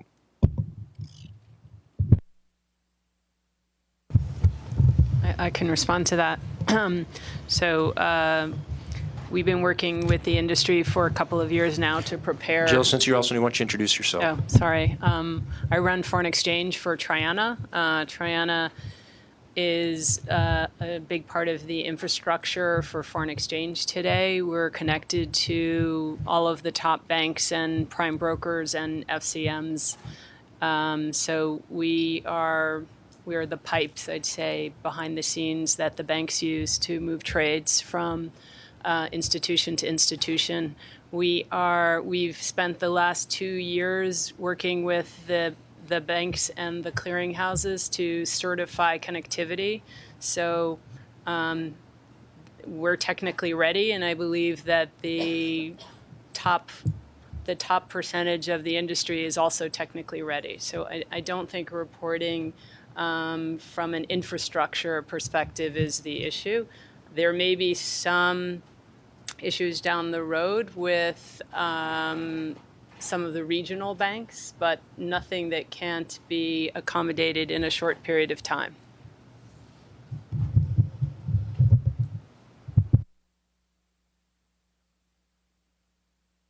Anything else on reporting, subcommittee members? Oh, Mike. I'd have to disagree with that last comment. I don't think that the infrastructure is ready. I do feel it's important for the Commission to realize that there are market structure issues that exist with both rates and credit that need to be sorted. There's a lot of unfinished business that needs to be addressed, and we should be very thoughtful about adding any additional asset classes. You can take Rule 173 as a starting point. That's something that has got issues that still exist. It makes the process unworkable on block trade. So I think you need to take that into account. Speaking from the FCM side, I think there's a whole host of other issues that you need to think about. One of which is the current capital issues that FCMs are facing right now due to the Basel rules and some of the SLR requirements. FCMs are having to post a lot of capital. And if you add another asset class into that mix, it could cause some additional problems. So until those issues are sorted out, I think we should be very cautious about adding additional products that could drive further or accelerate further consolidation amongst FCMs. So as far as being ready, our clients aren't ready and a lot of the FCMs aren't ready. So I think it's important to define ready.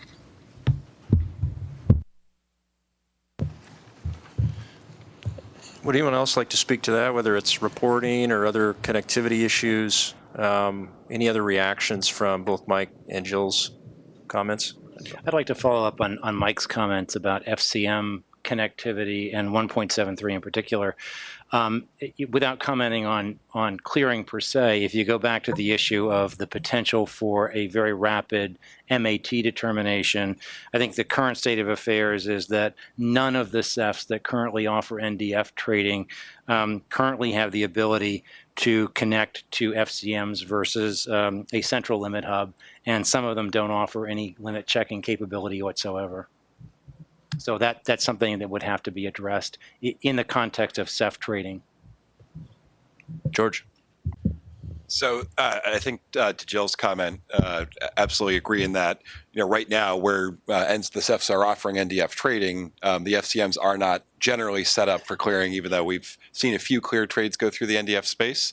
But you do have this timing mismatch where we had this sort of longer runway with rates and credit where first we went to clearing, then we got to October 2nd, then you had the MATs come in February and March. So there was actually, there was some time to allow for people to get set up with their FCMs and then select their CEF and get turned on, get ready to go. If you had a clearing mandate, let's call it sometime in the first quarter, and then there was an immediate MAT right on top of it, I think that creates a real squeeze point. And I'm obviously, you guys are thinking about it, but you need some separation of those two, just because people won't be able to move that quickly, I wouldn't think. Based on your experience, George, what would be a reasonable amount of time between the mandate becoming effective and a trading mandate? I think 12 to 18 months of separation between the two to really get set up, I think is fair. I'm to Jill's point, Trion is playing a sort of central role in that credit checking facility, and there's no one set up right now because there's no clearing mandate. So yes, you have to trade them on CEFs, but you're still settling OTC. under ISDA contracts, and you're not doing any of the things that are happening in credit rates, my estimate would be 12 to 18 months. Paul? Thanks. It was just really a follow through on the theme of the unfinished business on the rates and credit side. I think there's been a lot of focus on access and customer access and fragmentation. And I think we're in danger here of talking about CEFs as if they are a mature thing and we can just apply them to different products in particular. I mean, what we see is there remains meaningful non-compliance by the CEFs, or many CEFs, with the rules, which in the area of access for customers. And if we're truly concerned about complexity there and fragmentation, then I think there needs to be some real focus on resolving the fragmentation that exists just within the CEF world as a result of the way that some CEFs have chosen to apply their impartial access standards. Kim? A couple more comments. One of the most frustrating things I think both we and our clients have experienced is really the lack of clarity around a mandate. I need folks to appreciate. Mike, we're having trouble hearing you. I'm sorry. I need the commission and staff and all the regulators to appreciate the fact that the build out for an FCM to connect to all these CCPs out there is a pretty big deal. Assuring that margining methodologies work and that risk management procedures are sound and that default procedures are sound. And you have to understand that we're dealing with a resource draining tsunami right now with Australia and Germany and the UK and the US and Japan. It's a lot of work right now to get ready to connect to these clearinghouses. So I think we just need to be thoughtful around the timing of all this. And that's from the FCM perspective. Our clients are facing the same thing. They have tech build-outs and infrastructure changes that they need to make also. And I just really can't stress enough how important it is to try and help clarify the timing so people can plan out how they're going to build out to all these changes. And the other thing I just want to stress one more time is the fact that there is a lot of unfinished business out there. And I think we've got to deal with some of these huge issues that relate to client clearing, one being 173 and the other being the capital issues that could really affect clients' ability to clear. There's just limited FCMs left out there, and if any of these start to get out of the business, it can just create a chain reaction where you could really add to systemic risk. So, Kim. Yeah, I wanted to follow up on some of Mike's comments around the capital requirements. I do hear a lot these days about the impact of the supplemental leverage ratio, the SLR, and the way that it imposes higher requirements on trades that are cleared versus trades that are not cleared, and higher requirements on trades that have collateral held against the exposures versus trades that don't have collateral held against the exposures. So I do think there are some serious inconsistencies in the way that those requirements have emerged and the way that they're being imposed in the U.S. in particular, with higher kind of percentage coverage standards, higher ratios, that are working against the benefits of clearing from a capital perspective. So I can't agree more with what Mike's saying in that regard. Superna. So I just want to, second what Michael said on the readiness. We wanted to be able to voluntarily start to clear NDFs in the January timeframe, partly because of anticipation that bilateral trades may become much more expensive because of the capital requirements for the dealers. What our observation has been that there are very, very few FCMs that are willing to or are ready to be able to clear NDFs. And, from a client perspective, it's very difficult for us to clear a few of our trades and not look at our entire book of business.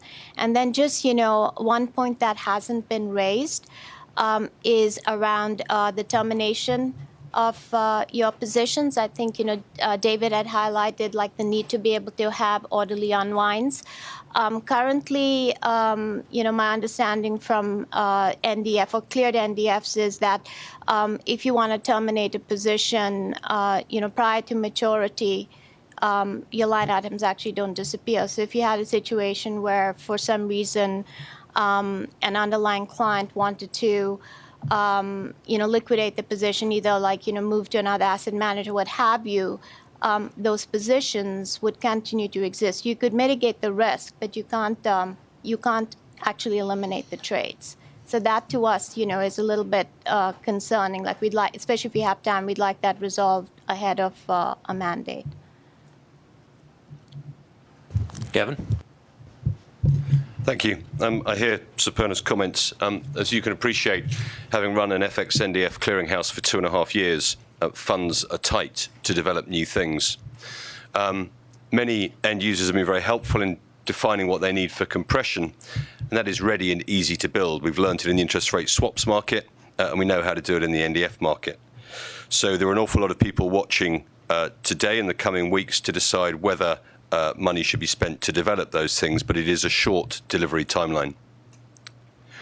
With regards to connectivity for the end users, I also hear Superna's concerns about the choice and ability of clients to access the CCPs.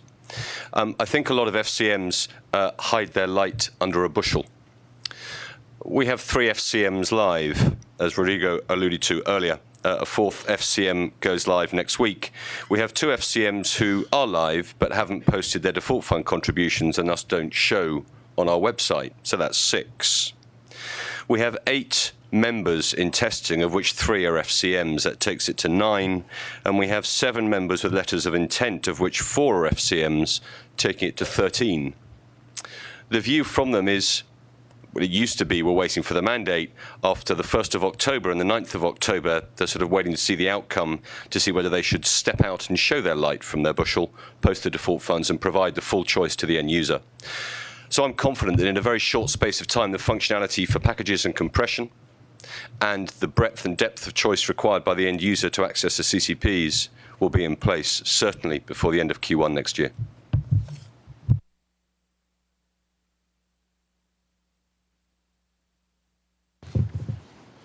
Anyone else? Mr. Chairman? Yeah. We're close to the end of the scheduled end of the first session. If there are no other questions around NDFs, actually, let me just maybe circle back. Do any of Brian or David or Rodrigo, having heard all this, have anything further you all want to add or advise us on? No, I think from staff's perspective here at the CFTC, as I said, this is sort of a unique opportunity for staff to understand these issues as we're trying to formulate our proposal. Anything that I've mentioned here, this is purely what staff is thinking at this point, putting together a proposal that makes sense, and being able to get this feedback today has been extremely useful. So we very much appreciate it.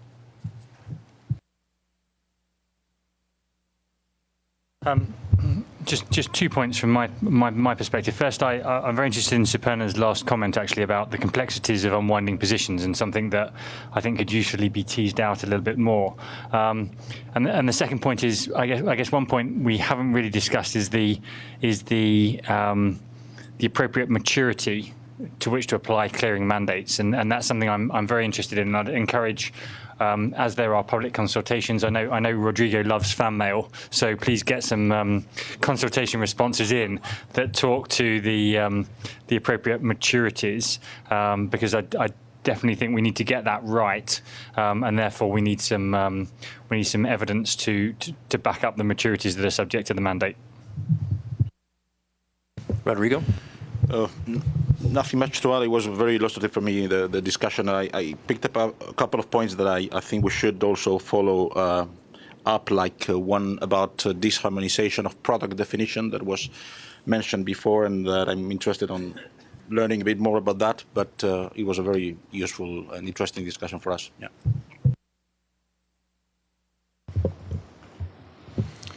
Okay, well, thank you very much. And once again, thank you to both Rodrigo and David, as well as the new FX subcommittee members. Very helpful to have you here. And looking forward to continued discussions with the subcommittee, and also looking forward to the work product that we mentioned before. So, Ted? Yeah, I guess we can adjourn now for the break, and we'll reconvene at 3:45 for the Bitcoin discussion.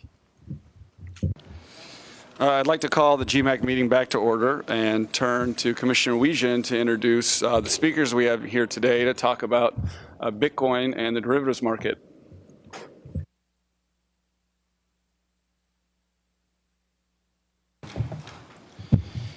Thank you, Ted. Maybe we'll just wait a few more seconds. We got people still sitting down.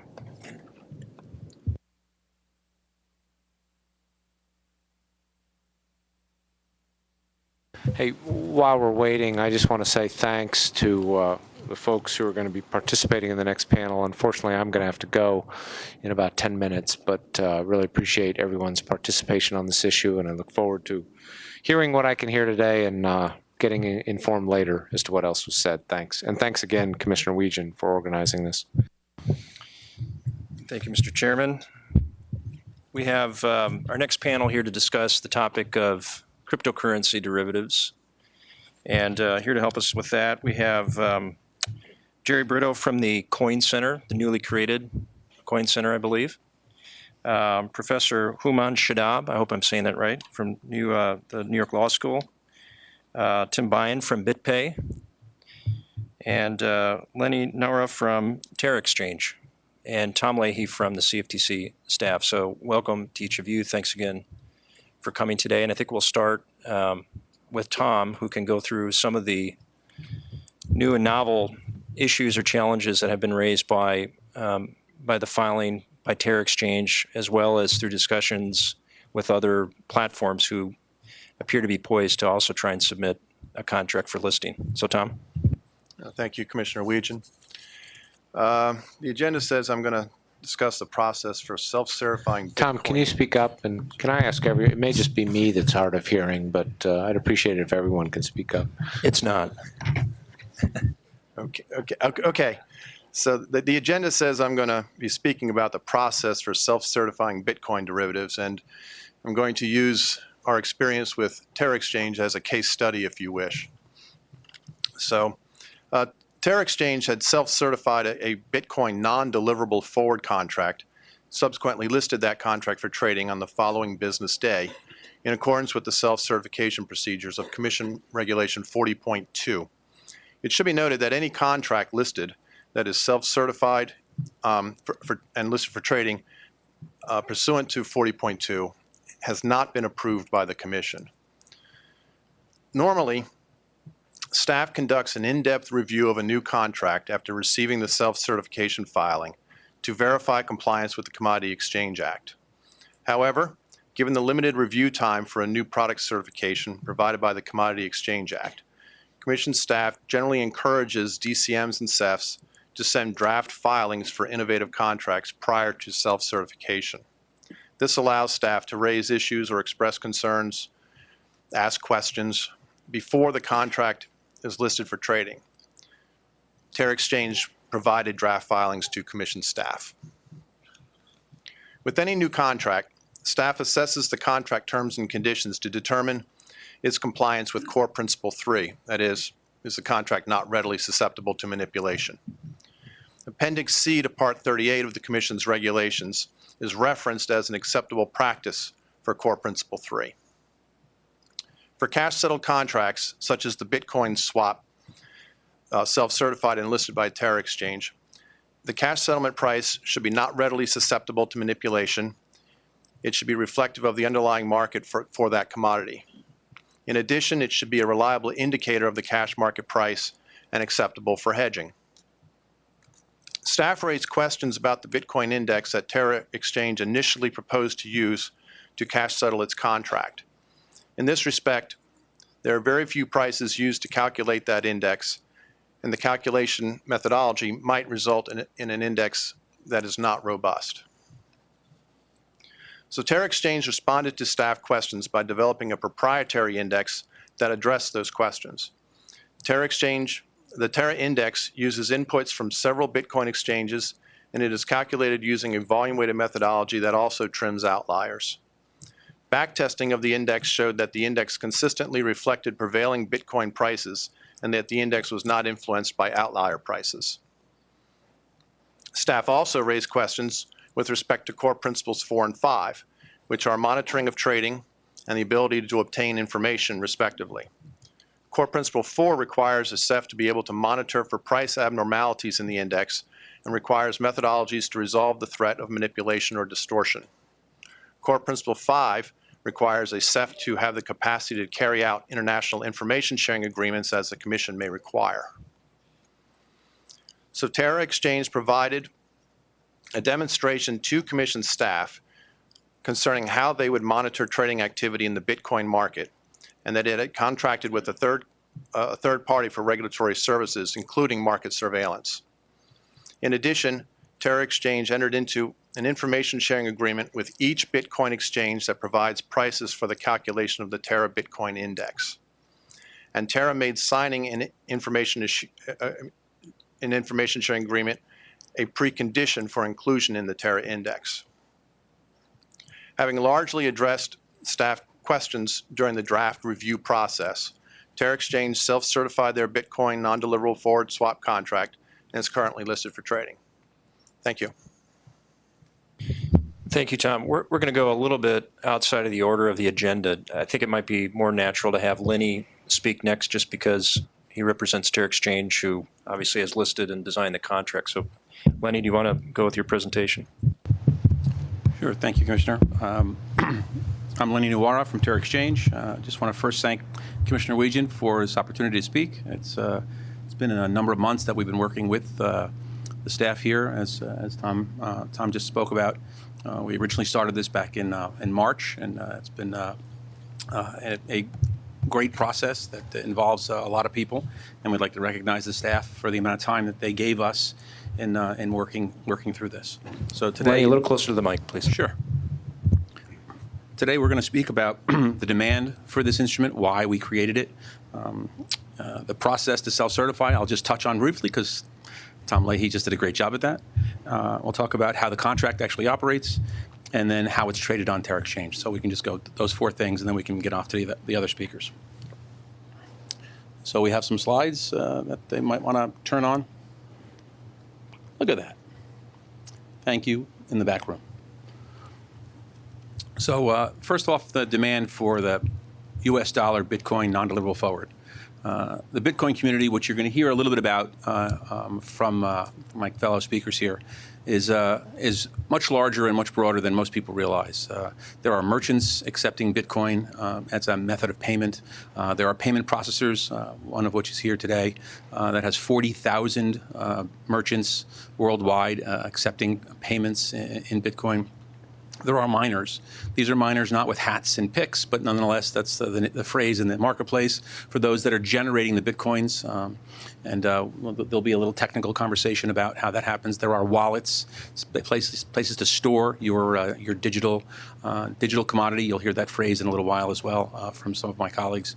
And there are investors in the Bitcoin industry itself that are investing in the infrastructure of Bitcoin technology, as well as those that are investing in the Bitcoins themselves, similar to investing in gold or palladium or silver. The point to be made here is that trading of Bitcoin on these various exchanges that Terra Exchange connects to is rather volatile. There's a vol calculation of 3.57 if you fancy that, or you can say that the Bitcoin on average the trading can be 3% difference every day, 3% market change on a daily basis, sometimes more, sometimes less. Because of that, because it is being accepted widely, because it is being used by the diversity of players that I just spoke about, because it is a payment mechanism, again, that Jerry and Human will speak to, are payment mechanism that doesn't have the same friction that, let's say, using regular banking channels or otherwise. There's a greater acceptance for electronic and e-commerce platforms. There's a great demand for some regulated type of risk transfer solution, namely swaps or other futures products or otherwise. And regulated because institutions are utilizing these products. This is not a platform or a product. Terra Exchange is not a platform or a product for the trading by retail customers. It is a institutional level swap execution platform. Institutions are the user of the product, and institutions are looking for a way to hedge the volatility that currently exists, or take a view of with regard to the direction of where Bitcoin price is going. So the process that Tom so neatly just described for us started back in March. We did provide drafts, is the phrase that Tom mentioned, and we've had numerous discussions with the staff over the ensuing months from March until this September 11th. The key features of those conversations were to make sure that Terra Exchange, the product, the underlying or otherwise, met all the core principles that a swap execution facility must satisfy. In particular, the reference rate, which is the rate that Terra Bitcoin price index, is not readily susceptible to manipulation. And in particular, neither is our swap market. So both need ongoing oversight and surveillance. We utilize the NFA for some of those services. We utilize the information sharing agreement that Tom mentioned with our contributing Bitcoin execution venues to provide us information. We self-certified on September 11th, which was not that long ago, and our first trades actually were yesterday. The market is going to lift off slowly, as most new markets do. We are onboarding customers and clients daily as we speak that want to start to trade in the space. The contract itself is a bilateral, non-cleared, different from this morning, so it's not an issue of clearing for this. It's a bilateral, non-cleared trade that has credit support annexed to support collateral delivery by either side to support the trade. It's non-deliverable. No Bitcoin is exchanged. This is a U.S. cash settled forward. The forward contract is executed in a notional amount similar to as described this morning. It follows the track of what would ordinarily be a non-deliverable forward or another type of forward contract. Dollars are exchanged at contract maturity to settle the difference between the contract forwarded rate and then ultimately the settlement rate, which is determined by the Terra Bitcoin price index, which I described earlier, and we'll provide a little bit more detail in a minute. So it follows or tracks a traditional non-deliverable forward. Again, this one is a non-cleared instrument. The Bitcoin price index, the Terra Bitcoin price index, is something that we've spent a lot of time working with the staff here to firm up. We originally had some ideas back in March, and they were not as firm and as robust as they could have been. And so we proceeded to build our own, and we proceeded to connect to the variety of venues worldwide that are trading Bitcoin, the underlying. And we started to build a tool that would pull that data in and normalize that data to essentially neutralize anomalous data or outliers, and also to limit the influence of divergent numbers, divergent prices coming through from other Bitcoin exchanges, namely to mute the possibility that there could be manipulation in another exchange, and that manipulation essentially affecting the index, which would in turn affect the contracts on our marketplace. That took quite some time, including backtesting numerous times, in both internally and also submission of that backtesting data to the CFTC. And the staff has the full data to analyze that. The index ultimately becomes what is the fair value of Bitcoin spot price without having specific reliance on one exchange or another. It is essentially a composite, and it leads to a mark-to-market price, and it leads to the ability of the escrow agents and the custodians, as well as others, to have that number for margining and collateral purposes on the trades. And then finally, how is it traded? Because this is a bilateral contract, it's traded as a request for quote with the option for liquidity providers to provide indications of interest. So that would light up the screen. Obviously, none of you can read this from the distance that it currently is, but on the screen there'll be prices posted by liquidity providers. And when someone hits one of those prices, it essentially turns up a request for quote to the counterparty. Because there's counterparties involved, there's a risk transfer issue there. That's where the collateral comes into place. There are pre-trade credit checks similar to what's required in the clearing space. We adopted that concept, and there are credit checks based upon the amount of deposit that the participant has for their margining account. Tenors range from 1 day all the way out to 2 years. That's no different than what's in normal NDFs. And then settlement at maturity uses the index that I just spoke about before. And then the CME is actually the SDR for the SDR reporting. So actually, the trades that happened yesterday were reported to the CME after the trades were completed, and ultimately the files were dumped over to the NFA for their constant surveillance. And so that's a quick summary of where we sit. And there's more slides by another presenter. I just don't know who's next. So thank you very much for the time, Mark. Thanks, Lenny. Jerry? Well, thank you, Commissioner Weejan, for having me here today, and thank you to the members of the GMAC. My name is Jerry Brito, and I'm the Executive Director of Coin Center, a recently launched nonprofit research and advocacy center that's focused on the public policy issues facing digital currencies. I would like to provide some background on the technology that we're discussing, explain some of the demand for derivative products, and answer any technical questions that you might have. So Bitcoin is frequently described as a digital currency. And while that description is accurate, it can be misleading because it is at once too broad and too narrow. It's too broad because Bitcoin is a very particular kind of digital currency. It's a cryptography-based currency. Indeed, it's a first of its kind. The description is also too narrow because although currency is one aspect of the Bitcoin system, Bitcoin is more broadly an internet protocol with many applications beyond payments or money transfer. You can think of it like email or the web. It's an open network to which anyone can connect without permission from a central authority. Anyone can send a message to anyone else. And on top of it, you can freely build any number of different kinds of applications. So in that way, it's like the web, it's like email. Online virtual currencies are nothing new. They have existed for decades, from World of Warcraft Gold to Facebook credits. They've been around for a long time. And neither are online payment systems new. We've had PayPal, Visa, Western Union Pay for a long time. So what is it about Bitcoin and similar cryptography-based currencies that makes them unique? Well, Bitcoin is the world's first completely decentralized digital currency. And it's the decentralized part that makes it unique. Prior to Bitcoin's invention in 2009, online currency or payment systems had to be managed by a central authority. So for example, you could have had Facebook issuing Facebook points, or you could have PayPal ensuring that transactions between customers are reconciled. They provided that central authority. However, by solving a long-standing conundrum in computer science known as double spending, Bitcoin for the first time makes possible transactions online that are person-to-person without the need for an intermediary between them, just like cash. Comparing Bitcoin to traditional payments and money transfer systems helps explain the distinction. So before Bitcoin, online transactions always required a trusted third-party intermediary. For example, if Alice wanted to send $100 to Bob over the internet, she would have had to rely on a third-party service like PayPal or Bank of America. Intermediaries like PayPal, essentially they keep a ledger of account holders' balances. When Alice sends Bob $100, PayPal deducts the amount from her account and adds it to Bob's account.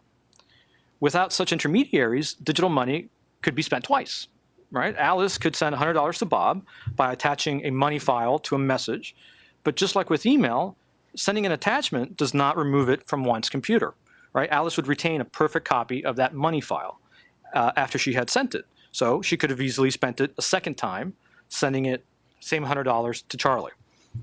So Bitcoin's invention is revolutionary because for the first time, the double spending problem can be solved without the need for a third party. Bitcoin does this by distributing the necessary ledger among all the users of the system via a peer-to-peer network. Every transaction that occurs in the Bitcoin network is registered in the distributed public ledger, which is called the blockchain.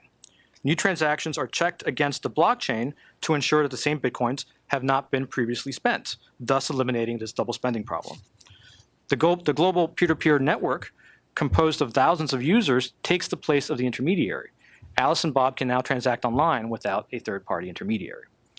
And so how is this possible? Well, with Bitcoin, transactions are verified and double spending is prevented through the clever use of public key cryptography. Public key cryptography requires that each user be assigned two keys. One private key is kept secret like a password, and one public key that can be shared with the world. When Alice decides to transfer Bitcoins to Bob, she creates a message, and it's called a transaction, which contains Bob's public key and how many coins she is sending. She then signs it with her private key and broadcasts this message over the entire network. By looking at Alice's public key, anyone can verify that the transaction was indeed signed with her private key, that it is an authentic exchange, and that Bob is the new owner of the funds. The transaction and thus the transfer of ownership of the Bitcoins is recorded, timestamped, and displayed in one block of the blockchain. Public key cryptography ensures that all computers in the network have a constantly updated and verified record of all transactions within the Bitcoin network, which prevents double spending and fraud. Out of technical necessity, transactions on the Bitcoin network are not denominated in dollars or euros or yen as they are on PayPal, but are instead denominated in Bitcoins. This makes Bitcoin a virtual currency in addition to a decentralized ledger. The value of the currency is not derived from gold or government fiat, but from the value that people assign to it. The dollar value of a Bitcoin is determined on an open market, just as the exchange rate between two different world currencies. The total number of Bitcoins that will ever be issued, as well as the rate at which they are algorithmically released into the ecosystem, is not determined by any person, company, or central bank, but has instead been predetermined at the time the protocol was established.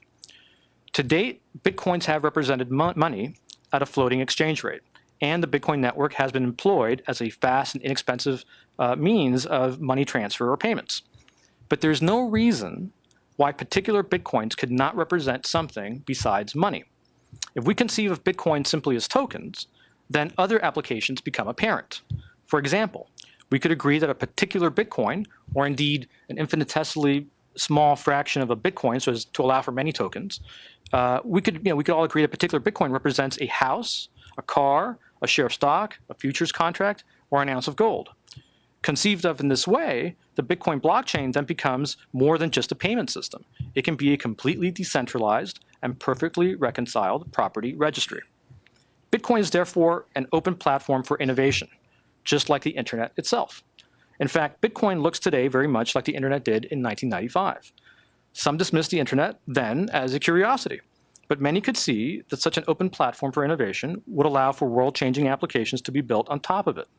Few in 1995 could have foreseen Facebook or Skype or Netflix, but they could see that all the building blocks were there for some amazing innovations. Bitcoin is like that today. We can't conceive yet what will be the killer applications, but it's pretty obvious that they will come. Bitcoin faces some challenges, however, and chief among them is regulatory uncertainty. If we think back again to the early internet, it was not until the government made it clear that it would pursue a light touch regulatory approach that internet innovation really took off. Bitcoin today is in need of similar commitment from government. In the case of financial regulation specifically, Bitcoin would benefit from the development of hedging instruments. As I explained earlier, Bitcoin's value is determined on an open market. That market is still developing, and it's not very liquid, and as a result, it has been historically volatile. Merchants, merchant processing services, exchanges, and many other businesses and institutions who want to build on top of the Bitcoin platform are in search of good hedging instruments. Additionally, as Bitcoin matures, its root technology, a cryptographically verifiable distributed ledger system, could be employed as a clearing mechanism in financial markets and other applications. While unprecedented, such a use of the technology could lead to important new efficiencies and innovations. As regulators begin to consider these developments, they should do so with an open mind and avoid undue restrictions that could have unintended consequences, including limiting innovation. So thank you for your time, and I look forward to your questions. Thank you, Jerry. Human? Okay, thank you so much for having me here, Commissioner Weejan. It's really a pleasure and honor to be with all the panelists and the guests in this room, and thanks to the GMAC for organizing this hearing as well. So my name is Human Shadab. I'm a professor at law at New York Law School. My research happens to focus primarily on derivatives and more recently cryptocurrencies such as Bitcoin. So it's sort of serendipitous to be here today. I was asked to speak about the regulatory challenges from the CFTC's perspective facing Bitcoin. And basically, I see them as three. One, sort of what is Bitcoin from the Commission's perspective? What's the nature of it? Second of all, how do we apply the traditional distinction between futures and forwards to Bitcoin derivatives in the cases where it could be ambiguous? And finally, how do we regulate not derivatives that reference Bitcoin, but derivatives that are executed and cleared and traded and settled and so forth through the blockchain, through the Bitcoin network or protocol. So the first point I want to make is that Bitcoin is best understood not actually as a digital currency, but as a digital commodity. Okay, certainly the primary application or use right now of Bitcoins, perhaps besides investment or speculative purposes of owning it itself, are for payments, and there are a growing number of merchants that accept Bitcoin, and that certainly is an important aspect of what it's used for. But Bitcoin fundamentally, as Jerry Brito just noted, is a method of transmitting messages over a blockchain, what's also called a distributed ledger network. And because of that, many software developers right now are currently developing applications that go beyond payments, including things that are called sort of smart contracts, which essentially allow two parties to trade in an automated fashion, and which is also decentralized, secure, and sort of basically publicly verifiable through the blockchain. So because of all that, I think that it's best to view Bitcoins as essentially an exempt commodity, more like gold and silver, and less like excluded commodities under the Commodity Exchange Act, such as currencies or other financial interests. I think to think of Bitcoin as just a currency would be to think of the internet just like a network for sending email. It's true, but it's just too narrow.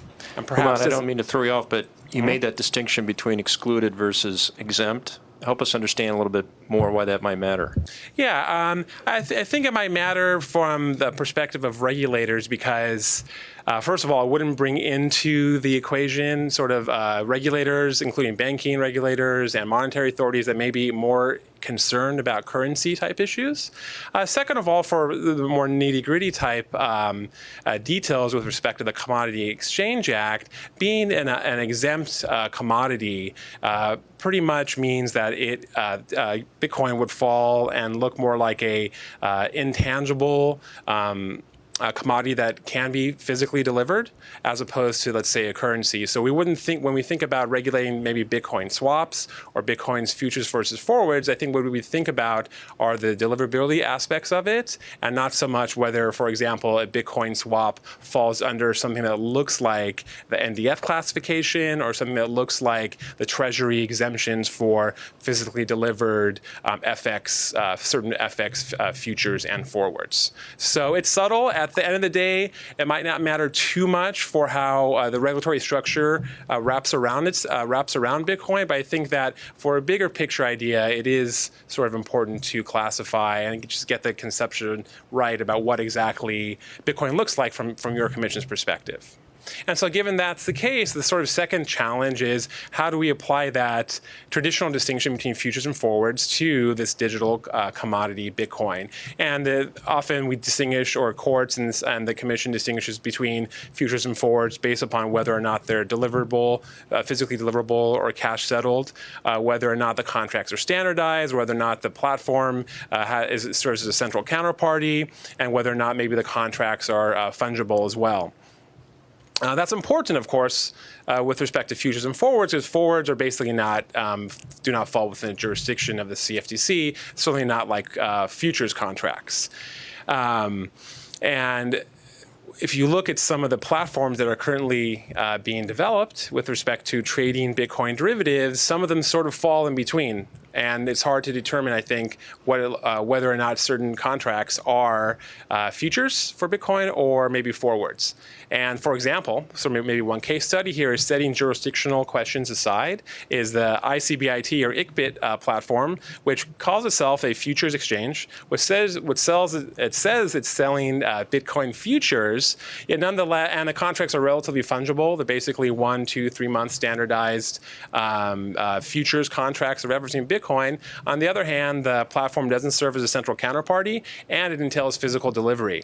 So maybe that kind of contract, that kind of platform, again, setting aside jurisdictional issues, it may or may not fall under the scope of jurisdiction of the commission, and something to think a little bit more deeply about, recognizing, though, that even though Bitcoin is digital and to that extent maybe intangible, it can still be physically delivered, just for the same reason that the commission recognizes physical delivery in a sense of other intangible commodities, such as pollution rights, for example. So that is my second general regulatory challenge. And finally, all the foregoing that I've talked about really applies to derivatives written on Bitcoin, whether it's a Bitcoin futures or Bitcoin swap or Bitcoin forward or option.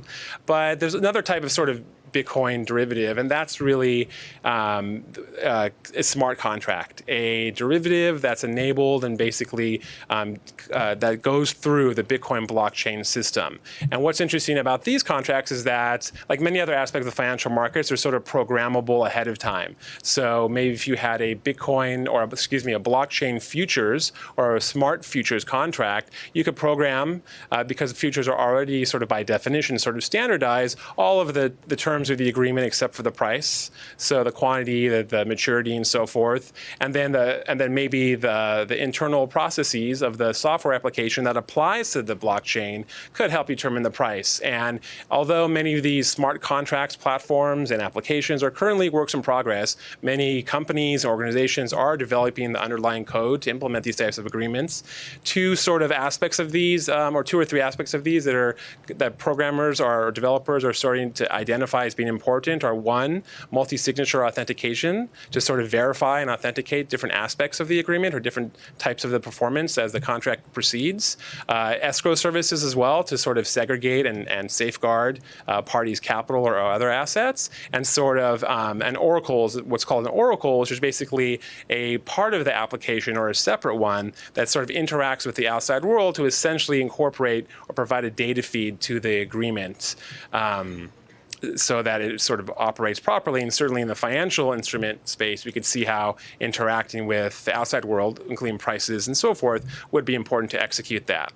Now, certainly the derivatives markets are very already use a lot of software and they're very tech-enabled to begin with. But nonetheless, I do think that the Bitcoin blockchain could provide sort of unique functionality, unique advantages that currently are not fully being utilized or even available through traditional technological means, if that's not a bit of an oxymoron. One is maybe because the blockchain doesn't use intermediaries, or maybe fewer intermediaries at least, the transactions could be traded, cleared, and settled much quicker, and maybe at a cheaper cost as well.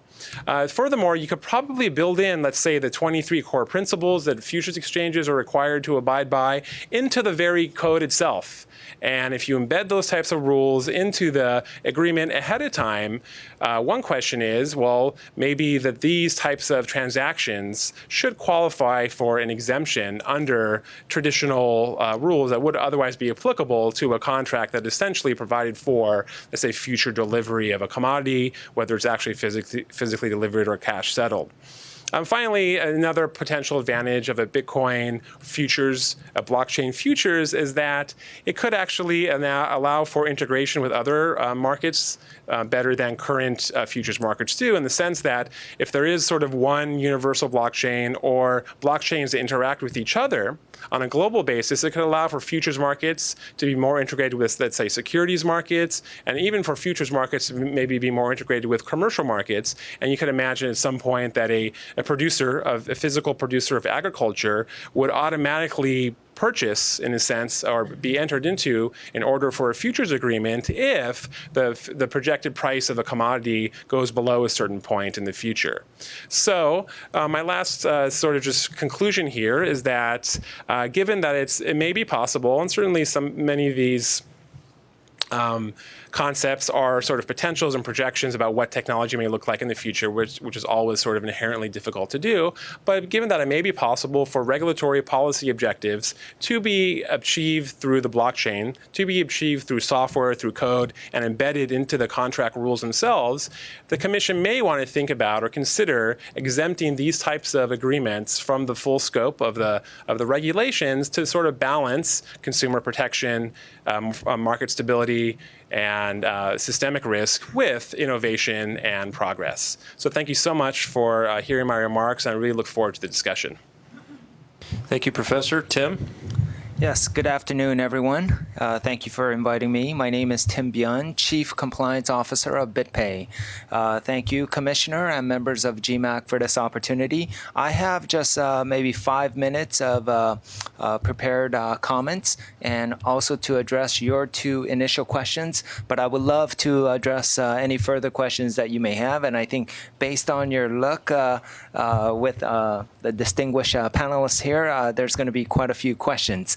But let me please start off with the next slide, please. I just wanted to give you a short introduction of myself because, I think I'm very fortunate to be sharing some remarks to you today.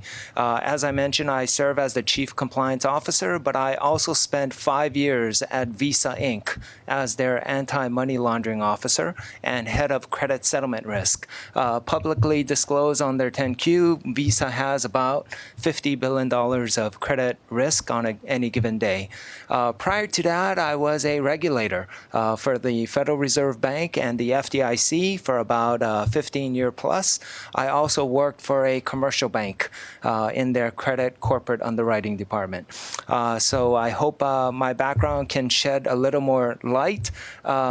Specifically on the next slide, I want to get into your first question of how is the adoption of Bitcoins going in the marketplace? And we have some visibility of that because we are a merchant processor out there. In short, as on the next slide, as a merchant processor, I want to let you know that we were founded in May 2011.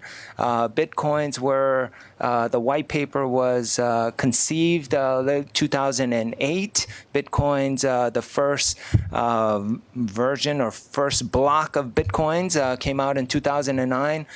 So by that standard, we are actually a veteran out there, but we are a very small startup. We have 40,000 merchants worldwide.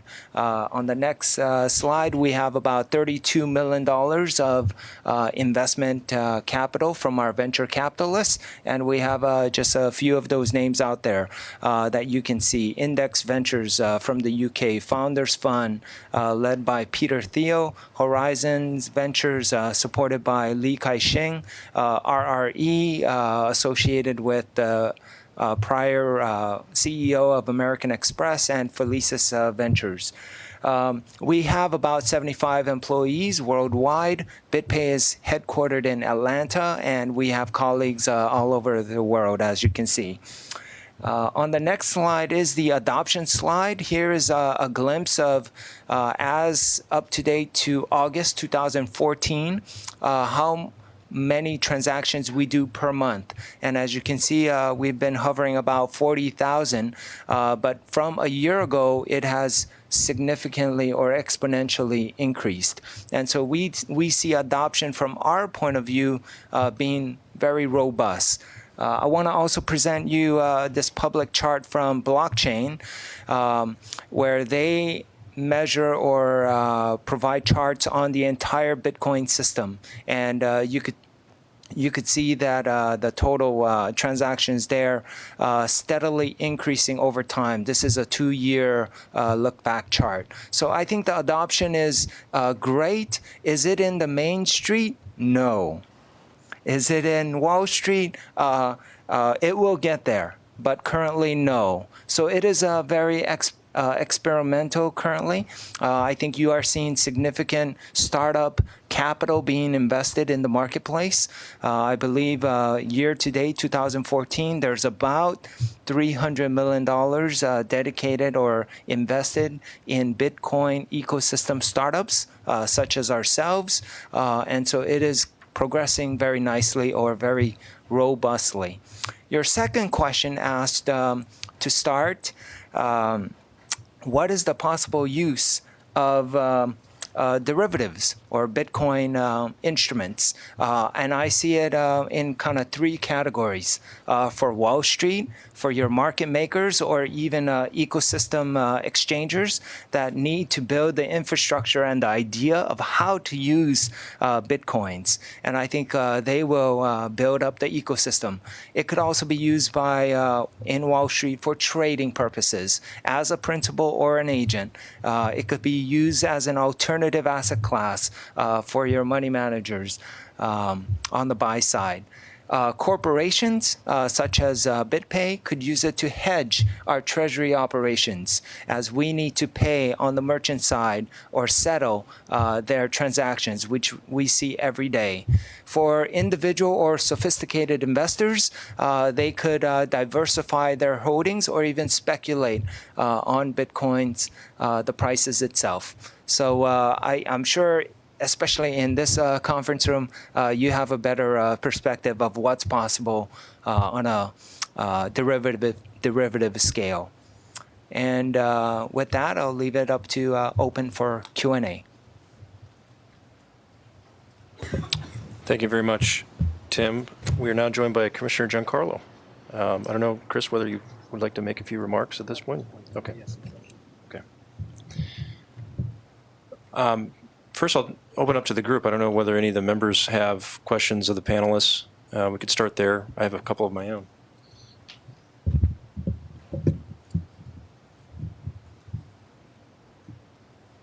Mike.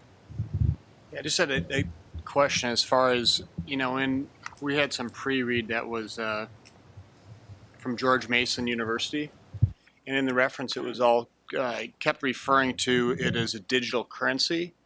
And so I'm trying to get my head around, and it kind of made sense as I think of it as a digital currency, but then as you were discussing, looking at it as opposed to a swap and changing that, and the nuances around that. Because I could see as a digital currency and how the valuation and using it to purchase goods, the link in there. But if you could speak a little bit more, because it wasn't clear to me, as you referred to it being a digital commodity instead. Well, so let me answer first. I'm sure Hooman would address that. It's obviously a digital currency in the sense that there are things that are denominated either in Bitcoin prices, or more likely it's going to be denominated in dollars, and then it's going to have a conversion, and you can use it to pay. And the first most widely used application of Bitcoin is payments. And so it definitely is a digital currency. I think you can't stop at thinking of it as a digital currency. At the end of the day, it's a token. You can use this token as currency, but there's no reason why you couldn't use that token as something else. You could use it to represent any number of things. And I think what Hooman was getting at, and he can confirm this or not, is that because it is digital, these tokens are digital, this currency is digital, it is programmable. So we could have a transfer. So normally if I give you $100, I just take the $100 bill, give it to you, now you have it, now I don't. With Bitcoin, we can accomplish that for the first time online. I can now take a Bitcoin without an intermediary between us, I give it to you, now you have it, now I don't. But we can introduce complexity into that kind of transaction. So it's not a simple transfer. We can do something that says, give this Bitcoin to Mike only if the price of Google is over X tomorrow. And only if that happens does it get transferred. So that's a possibility that is available to Bitcoin. Yeah, just to elaborate, so certainly it is a digital currency, but it's just a lot more. And there's no doubt that Bitcoin is unique. It's hard to classify whether under a particular body of regulations or just maybe even conceptually. But certainly in commercial transactions, financial transactions, I think that like any sort of software-enabled transaction, it can be used to sort of automate a lot of the processes. But what I think the blockchain adds is that it makes the messages themselves sort of be a type of contract performance. So let's say you take a loan through the blockchain, then the borrower's funds could sort of be automatically deducted from their account, whether it's monthly or annually or quarterly or whatever it is. At the same time, if the borrower, let's say, breaches a financial or a loan covenant, the loan could be immediately accelerated, which lenders typically have the right to do. In addition, let's say the interest rate can change as sort of a performance pricing contract, again, automatically without the parties having to engage in sort of active monitoring of contracts, legal enforcement, or sort of do any additional conduct, such as borrowers telling their lenders, hey, by the way, I just breached a loan covenant. What are we going to do about it? Now, there's a downside to that. I don't think contract automation in every case and all the way through is the best thing for markets. Certainly, software providers already scale back and pull back on automation, which is even further possible because human intervention, manual overrides are sometimes or often in certain contexts better than a completely automated sort of contracts which pre-commit parties to a range of scenarios that they may or may not know about ahead of time. But just to go back to that question, it seems like the blockchain enables much more applications or functionality than transferring payments. Lenny. Thank you. So Mike just said on a more basic level as it relates to a swap. The swap here, or the swap can be pegged to an asset. In our instance, the asset is Bitcoin. It's the Bitcoin that is, we're getting the pricing data from a variety of exchanges worldwide, and we're establishing an index value to that. And so you can do a forward contract. You're doing the swap, which in this instance is a forward, a non-deliverable forward based off that index value of the Bitcoin. So you and I can agree today that you know, Bitcoin is trading today at 375, and you want to lock in at 350 because you have a large contract and you need to buy use a lot of it. So you and I can lock in at 350, and then in a week, a month, or whatever, we look at the index, and actually the price is at 320. Well, then you get the benefit of that, and I'll pay you the difference. Or if it's at 400, well, then you're ahead, and so you would just pay me back the difference. So it operates just like a regular NDF, but in this instance, the asset is that thing that we call Bitcoin. It's the underlying asset.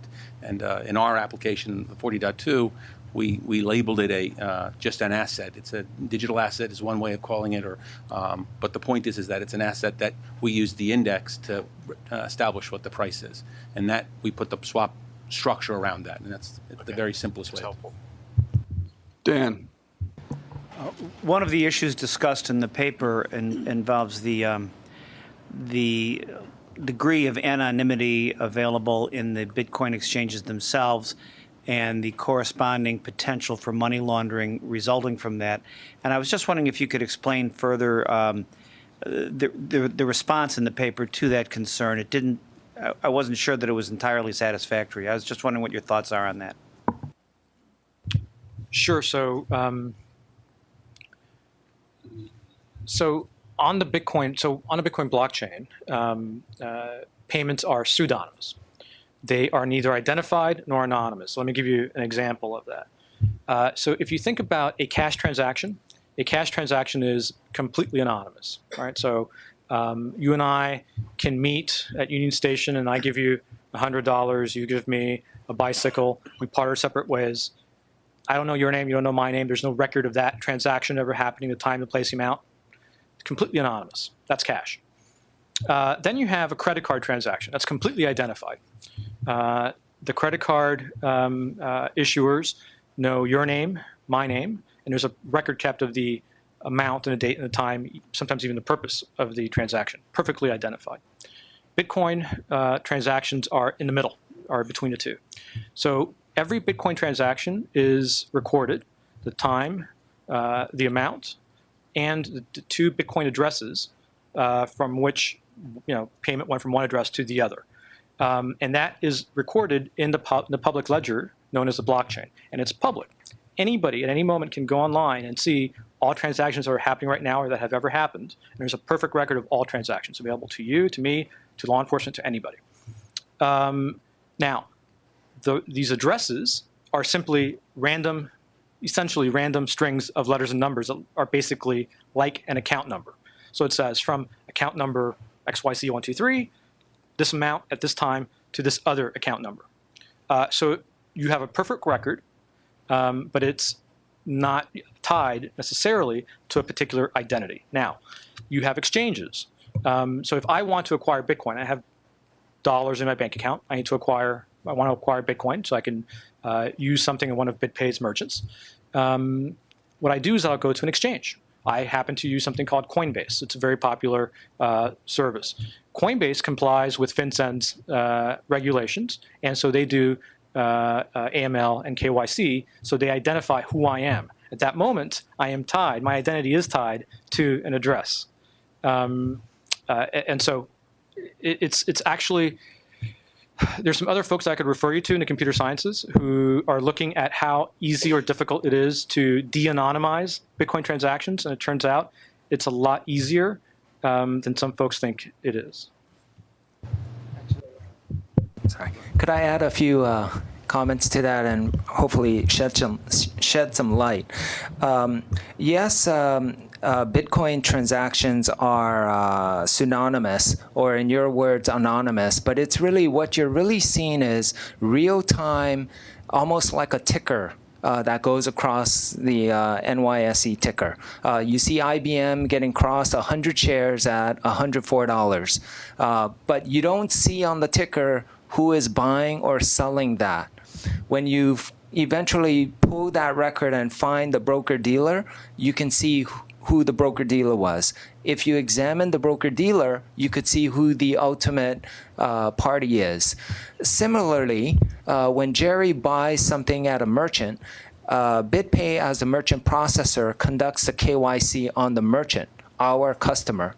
So we want to know, what do they sell, who owns the shop, what's their tax ID number. So we conduct the KYC on that. Coinbase is a money transmitter defined by FinCEN's virtual currency guidelines that came out in March 2013. As a money service business, Coinbase, as well as other money service businesses, the more traditional ones being Western Union, MoneyGram, must conduct KYC on their customer, which is the consumer or shopper, in this case, Jerry. So I think it's a bit of a misnomer that it's completely anonymous. But I want to make sure that the ticker going across, that is on the blockchain, that is in real time, you don't know who is on the underlining, who's making that transactions underlining it. And one last point on that. Tom Leahy mentioned earlier that Terra has to have an information sharing agreement with every exchange that provides pricing information to us to establish the index. Every one of those exchanges in that agreement has agreed to provide us the details, and they all do AML, KYC on all of the people trading on each exchange.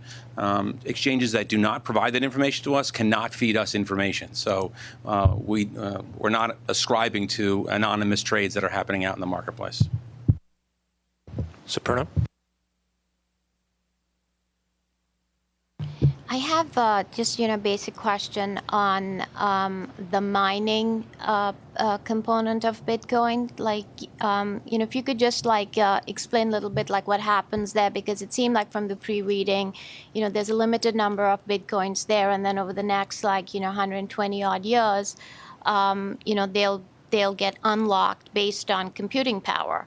Or for whatever transaction verification. So I was interested to hear is that public information, and are you taking on variability of your Bitcoin currency being devalued or diluted unexpectedly? Because it's somewhat random, at least in the paper, that it's basically driven. It's incentive driven.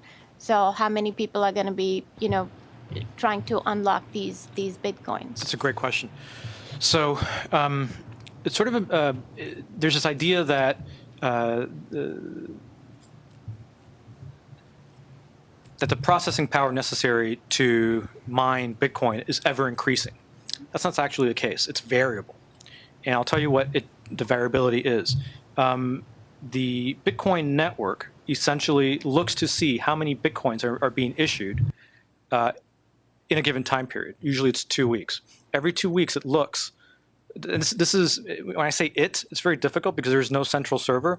It is all of the machines collectively connected, following a protocol. They look to see how many Bitcoins have been issued. If it's more than should have been issued, the math problem that must be solved becomes harder. If less Bitcoins have been issued than should, the math problem gets easier. But what ends up happening is that, on average, a new block is mined every 10 minutes.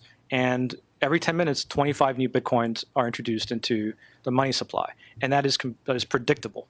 So it is algorithmically self-regulated. You could, if you had many more miners come in to the ecosystem, maybe for a few days, you might get a bit more Bitcoins than average, but it would soon revert to 25 Bitcoins every 10 minutes. So it's self-regulating in that way. And if miners leave the space, the problem would get easier. And again, it would always revert to that predetermined algorithmic rate. So who owns that protocol? It's open source. So nobody owns it. It's an open source protocol that anybody can use. I know it's. I mean, it just seems like, you mentioned that, there's a dependency of everyone being, all these, Bitcoins being, centers being connected via this protocol. So just like I was trying to understand, like, somebody could join, how is that regulated? If it's all open source and nobody owns it, Great question. You kind of need some, some sort of validation or verification before you can join in. Very good question. So it is consensus-based. So if I try to join the network and I rewrite, since it's open source, I can rewrite the code, and I rewrite it to say, I'm going to generate a Bitcoin a minute, a lot of Bitcoin, and I join the network. The first thing so it's a peer-to-peer network. You join first one peer next to you, one-to-one, and then you join other peers. The first peer I join is going to shake my hand, look at me, look at that I am trying to do that, and it's going to reject me. And so it's consensus-based. If you're not following the rules, the first thing that a Bitcoin client does is look at the peer it's connecting to and see, are they following the same rules I am? If not, it's rejected. If they are following the same rules, you get to join in a peer-to-peer fashion. Doug? Two questions. The first is, how do you know there's no fraud or backdoors built into the initial code? And then the second is, if all the goodie is coming from the blockchain, why not just put dollars on the blockchain? Good questions. So how do you know that there isn't some secret backdoor? You know that the way, so I presume that many of these TVs that we're using here today and this projector run on open source software. They run on Linux, probably. So how do we know that Linux doesn't have a backdoor? The answer is that all open source software, by definition, is open and public to scrutiny and review by anybody who wants to look at it. So there are a couple ways you could do this. In a completely trustless manner, what you could do is download the source code yourself, review it, and verify for yourself that there are no backdoors. Now, I'm not a computer programmer. I have to trust some of the world's foremost cryptographers who have looked at it and have given it a thumbs up. But essentially, it's open and verifiable to anybody. So that's how you can. It's actually probably, I trust it more than I would trust a proprietary software system where you have to trust a company that is issuing it, and there's no way to peek inside. Your second question is, why not dollars? I would sort of turn it around and say, how would you do that with dollars? You could imagine, so you have to have a token that that can be transferred between two different parties, right? That token, we call it a Bitcoin. Because there's a limited amount of them, the value floats relative to the dollar. You could imagine the US government pegging the dollar to Bitcoin. I doubt that will happen, and so that's how you would accomplish it, but there's no technical way, really, that you could technically peg it to a dollar without having some third party be the guarantor of that peg. But I think that's an excellent question, and I think it is possible. And we have a live example of Ecuador starting to do that now. So they actually want to tie their national currency using the Bitcoin protocol and the validation system. And as you may know, the Federal Reserve is looking to modernize their financial system, ACH, FedWire, and I think it could be very feasible. I see it as, just like Bitcoin itself, we're in the experimental stage. The Fed could do a small experiment, tie a few U.S. treasuries to the Bitcoin protocol, tie it as a U.S. treasury, and let that be exchanged and validated. Because the core of Bitcoin is really just a validation system. The real power of the Bitcoin is to say that I no longer have that one Bitcoin, I sent it to you. and now you have it. And all the miners are putting their power, and it's actually not a peer-to-peer. I think it's a competitive peer mining ecosystem. They're all trying to first calculate the winning formula or output so that they can get the 25 Bitcoin reward. So there's a lot of losing miners out there that spend a lot of expensive electricity, but they don't win that reward, and they hurry up and try and win the next reward. So, you know, and as some are unsuccessful, they're going to drop out. Some are going to be more successful because they have more computing power. Maybe they set up shop in Seattle where the electricity is cheaper. You know, it's a very open market. But I think your question is a possible future use of Bitcoins. I think I was just asking if it seems to me like it's just a distributed ledger that disintermediates. That's right. So if you can have a token that represents a Bitcoin, couldn't you have a token that represents a dollar on yet a separate blockchain? And that is what Ecuador is doing, yes. Okay. But it's not. It sounded to me like that they were tying it to the Bitcoin. Did I mistake that? No, it's just a separate. It's a separate blockchain. Yes, it's a separate copied or mimicked Bitcoin protocol because it is a free source. It's a free open source code out there. Yeah. Thank you, David. So the material that we were reading talks about the market either being unregulated or subject to existing regulation. Where do you see this between those two, and what are the differences between the American perspective and that of Europe, or are there any differences? That's a good question. So I think there's a misconception that Bitcoin is unregulated. I think since its invention, since day one, it's been regulated because it's subject to existing money transmission regulations and other consumer protection regulations, et cetera. So it's definitely regulated in many different ways. I could go into detail about money transmission or consumer protection if you'd like me to. I won't. Vis-a-vis other countries, it varies. There's some countries that are friendlier. There's some countries that are more hostile. So take, for example, Russia seems to have a law proceeding through its process that might make digital currencies illegal. And I think that's largely because they're concerned about their capital controls.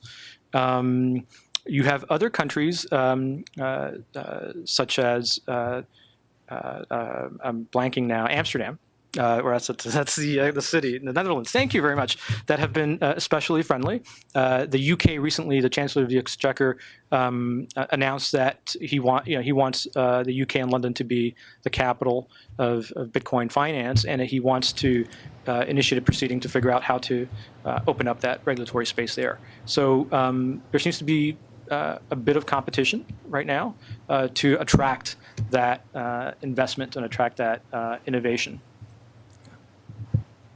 I also think that from a regulatory perspective, you have to think about different U.S. or whatever country's regulators are going to view Bitcoin sort of from their own perspective, from their own wheelhouse, and they're going to look at things that they're concerned about in particular. So maybe the Consumer Financial Protection Bureau will think specifically about consumer issues. The Securities and Exchange Commission will think about investment issues. So certainly from the SEC's perspective, whether you raise capital with dollars or dog biscuits or Bitcoin, you still have to abide by securities regulation. And we've seen a couple relatively prominent sort of frauds and Ponzi schemes that happen with Bitcoin.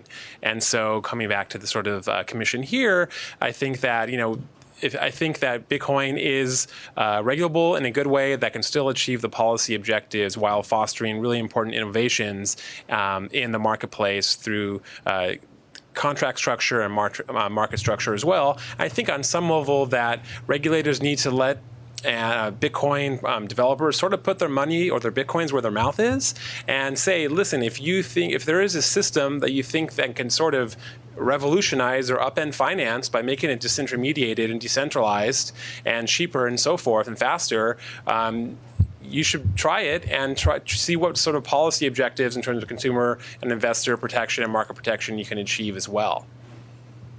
Just one more point on that. The question of regulate or not is usually with regard to the underlying activity. To say, do you regulate Bitcoin is like saying, do we regulate the internet? It's what you do on the internet or how you use that for some process, some procedure, some money transfer, some buying of an asset, some e-commerce or otherwise. You don't just regulate the internet. No one does. And the internet is a protocol. Most people probably don't know it, but it's TCP/IP, it's the Transport Control Protocol or Internet Protocol. It's a protocol. Nobody in the room really cares about analyzing what the protocol is or who wrote it or otherwise, but it's long existed, originally developed with government research money, and it's used reliably for a very long time. Well, Bitcoin is another protocol. And so what do you regulate? Well, you might regulate an activity utilizing the protocol called Bitcoin. And then if it's for money transfer, well, then FinCEN gets involved. It's for something else. If it's for swaps, it's regulation that the CFTC has of a swap that utilizes it as an index that has a Bitcoin asset beneath it. So you can't say regulate Bitcoin so much as you say regulate activity that touches, utilizes, or otherwise is involved in the use of that protocol. Commissioner Giancarlo. So from the perspective of this regulator, to what extent would markets and swaps for Bitcoin be susceptible to manipulation? So with regard to what we've at least established in the filing that we presented to the CFTC, we built a swap. That swap relies on an index of a series of underlying markets. Those underlying markets could potentially be susceptible to manipulation. What we had to establish with the staff and ultimately in our self-certification was that the numbers that we're pulling from these various exchanges will ultimately be curated, filtered, take out anomalous behavior to prevent somebody from essentially attempting to manipulate, either attempting and essentially meeting the requirement of it's not susceptible to manipulation at two levels. First, is our market susceptible to manipulation? Every participant in our market governed by CFTC rules and Terra Exchange rules, and we have our own surveillance, and we also have the surveillance of the NFA to back us up with regard to market participants. We also surveil the underlying markets that feed the prices into the index, and as I mentioned before, we have information sharing agreements with each of those markets. Those locations that we pull data from provide us access to individual traders, if necessary, in positions that those traders may hold to determine whether there is going to be manipulation taking place. As a matter of fact, the exchanges that we connect to are proud of the fact that they are following AML and KYC and want robust marketplaces to address the very question, the Commissioner, that you're asking, which is there manipulation happening? They want a sound marketplace. They're actually achieving it in their marketplaces, and then we can take that data and build the swaps off of that. So you have these information sharing agreements between the CEF, Terra Exchange, and the cash markets that are feeding the prices. Correct. So, but what other surveillance type functions do you, the CEF, actually perform? So you're getting reported information, you're getting a right of access of some sort, but how otherwise are you surveilling these individual cash markets around the globe? We surveil them by pulling those feeds in and watch the prices on the feeds. We use technology to watch the price action, and when we find anomalous behavior, it's filtered out in the index automatically, but it also prompts the phone call for us to make inquiries.